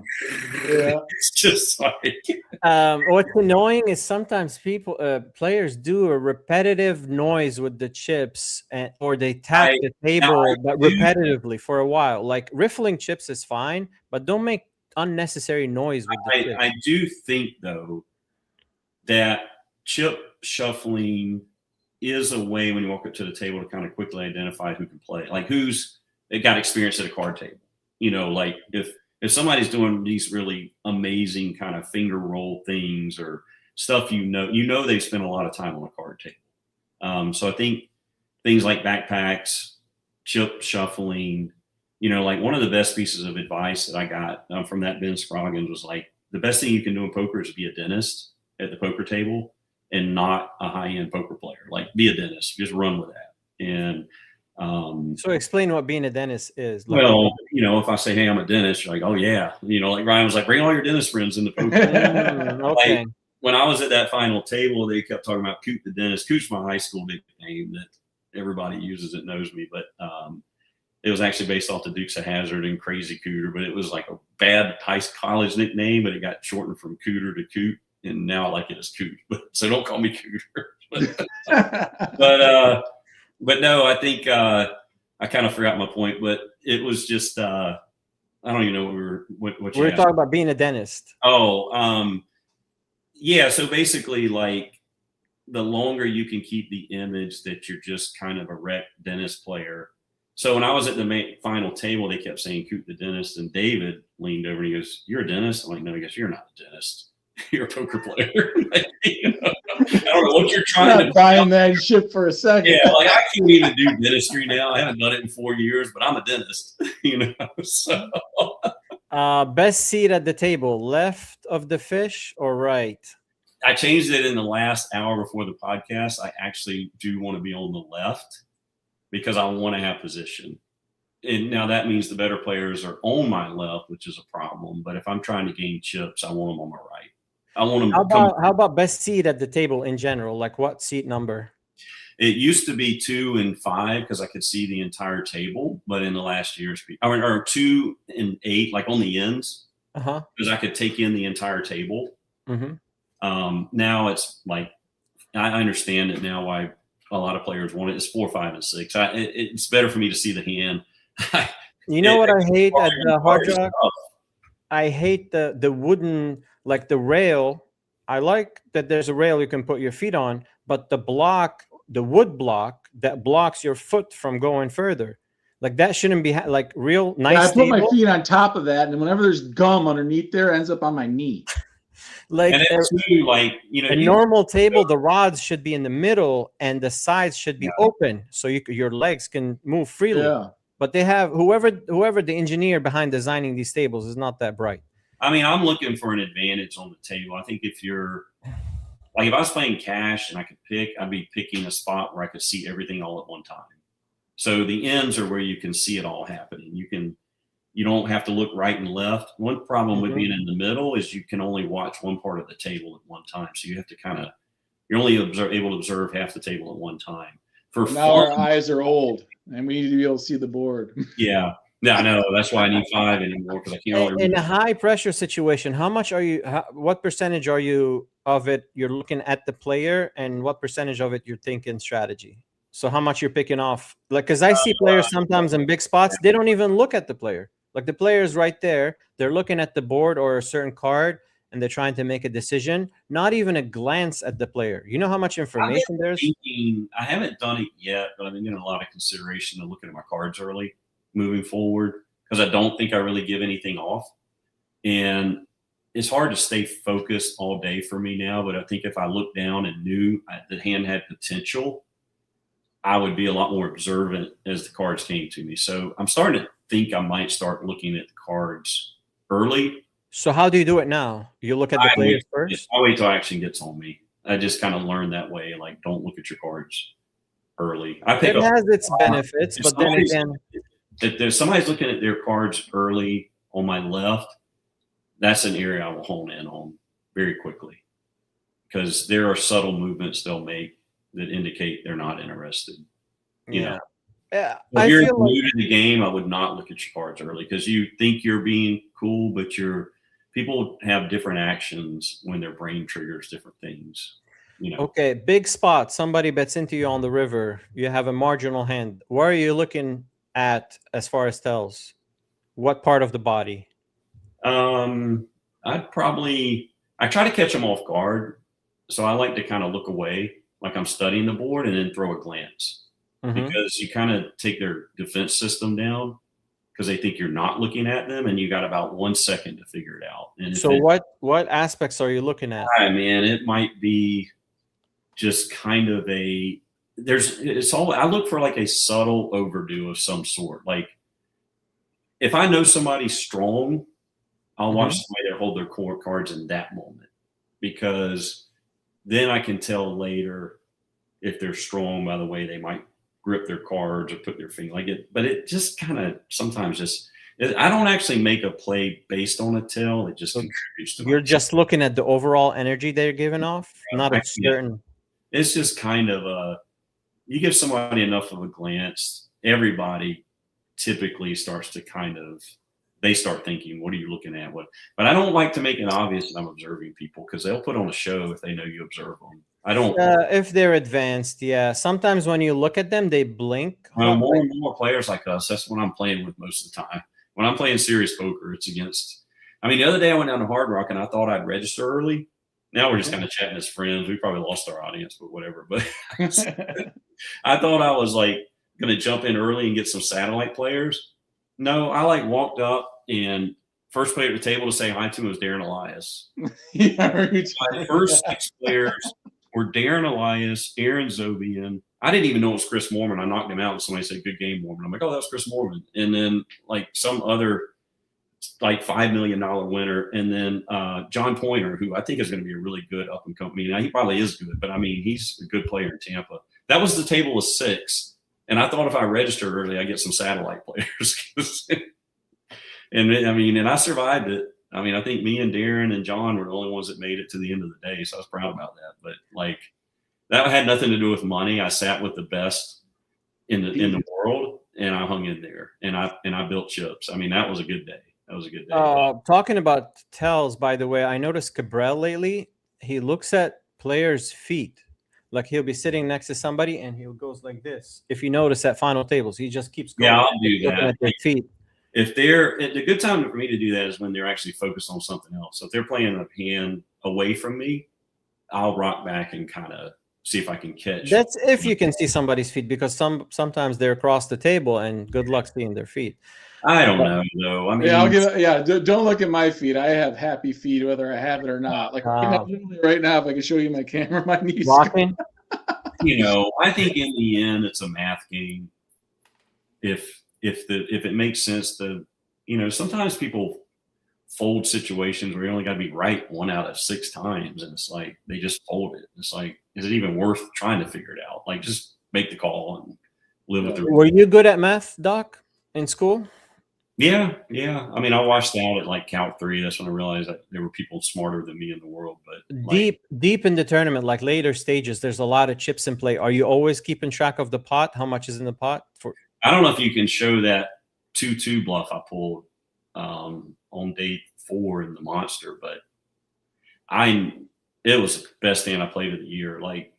I opened with 2-2, and then Clemens Reuter called.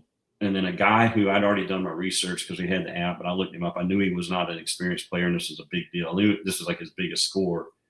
He called the button, and then the big blind called, and the flop came out ace-7-7. And then it checked to me, and my plan going in was I'm going to check because there's just too much opportunity behind me, and it's too risky to throw out a C-bet into 3 players. So I checked. Clemens checked. Well, then the button threw in a bet of 1 million into about 3.5 million, and I knew I'd already counted his chips up. I didn't want to ask him for a count. I knew he had 6.5 million left, and it got to me, and I think he at that point then had 5.5 million. So I raised it up to 6.7, and he folded ace up, and I only show bluffs organically. So if it's natural to show it, then I'll show the bluff. So once he showed his ace, I flipped over the 2s, and Clemens was like, Ooh, we are playing some poker now. Wait, he led 1 million. You made it 6. Yeah, he went 1 million, and we were on a bubble jump, so we were about ready to go from like 72,000 to 99,000. So I just leaned on him and put him all in. I mean, I basically naturally put him all in. Like, it didn't look like I was putting him all in. I just made enough that he had to call off every chip. Huh. That's where the sizing comes He had from. a weak ace, and he folded the ace. And then I just showed the deuces, and then I think he actually went out like 2 hands later. Like, it was just all Tilted his ass. I played with him 3 weeks later, and he brought the hand up to the table, and I was like, "Oh yeah, I remember you. I remember that hand." So to answer the Sorry about question, that. yes, you keep track of the pot. Oh yeah. You gotta. Good. I mean, Because if I don't know it, I'll spread it, but I'll take the time to read. I mean, sometimes you completely know I'm on the draw. I mean, I'm just trying to hit a card. I see players sometimes mid hand, they're professional and they they ask the dealer to spread the pot. I'm like, spread the Oh, pot. there's spots where I would openly tell you I'd be like, yeah, I'm trying to hit a draw. I mean, I'm looking to see if I got the right odds. I'm trying to hit this draw. I mean, so that's simple. No, we lost him again. All right. Okay, we got Carl enough pulled material. Carl pulled the chute. Yeah. Jumped out of the plane, pulled the chute. The Irish exit. Left us. Do we even have an audience? I can't even see. I think we're. I don't know. I think we're just. If someone say something, if anyone's watching, say hi. I can't hear Ryan. I don't know if that's Oh, am I gone? I can hear Ryan. Can you hear me? this happened last time Carl got booted or whatever. Is I could hear someone, but I couldn't hear the other person. So I don't know if it's his. We want to give it a hand wave and. Yeah, if anyone's still We can. watching, It's put it in been the a while. chat. Otherwise, Yo, we're it was a pleasure and talking. I'll tell you It's been a what, while since I've been on one of these. You two are two of the best, man. Let's Oh, you're in the club now, Wayne. You're in the let's club. Get ready for the heater. Here it comes. really, really good stuff. Carl, we started saying our byes. Guys, can you hear me? Yep. Yeah, I can hear you. I'm having technical issues here. Well, I think we were.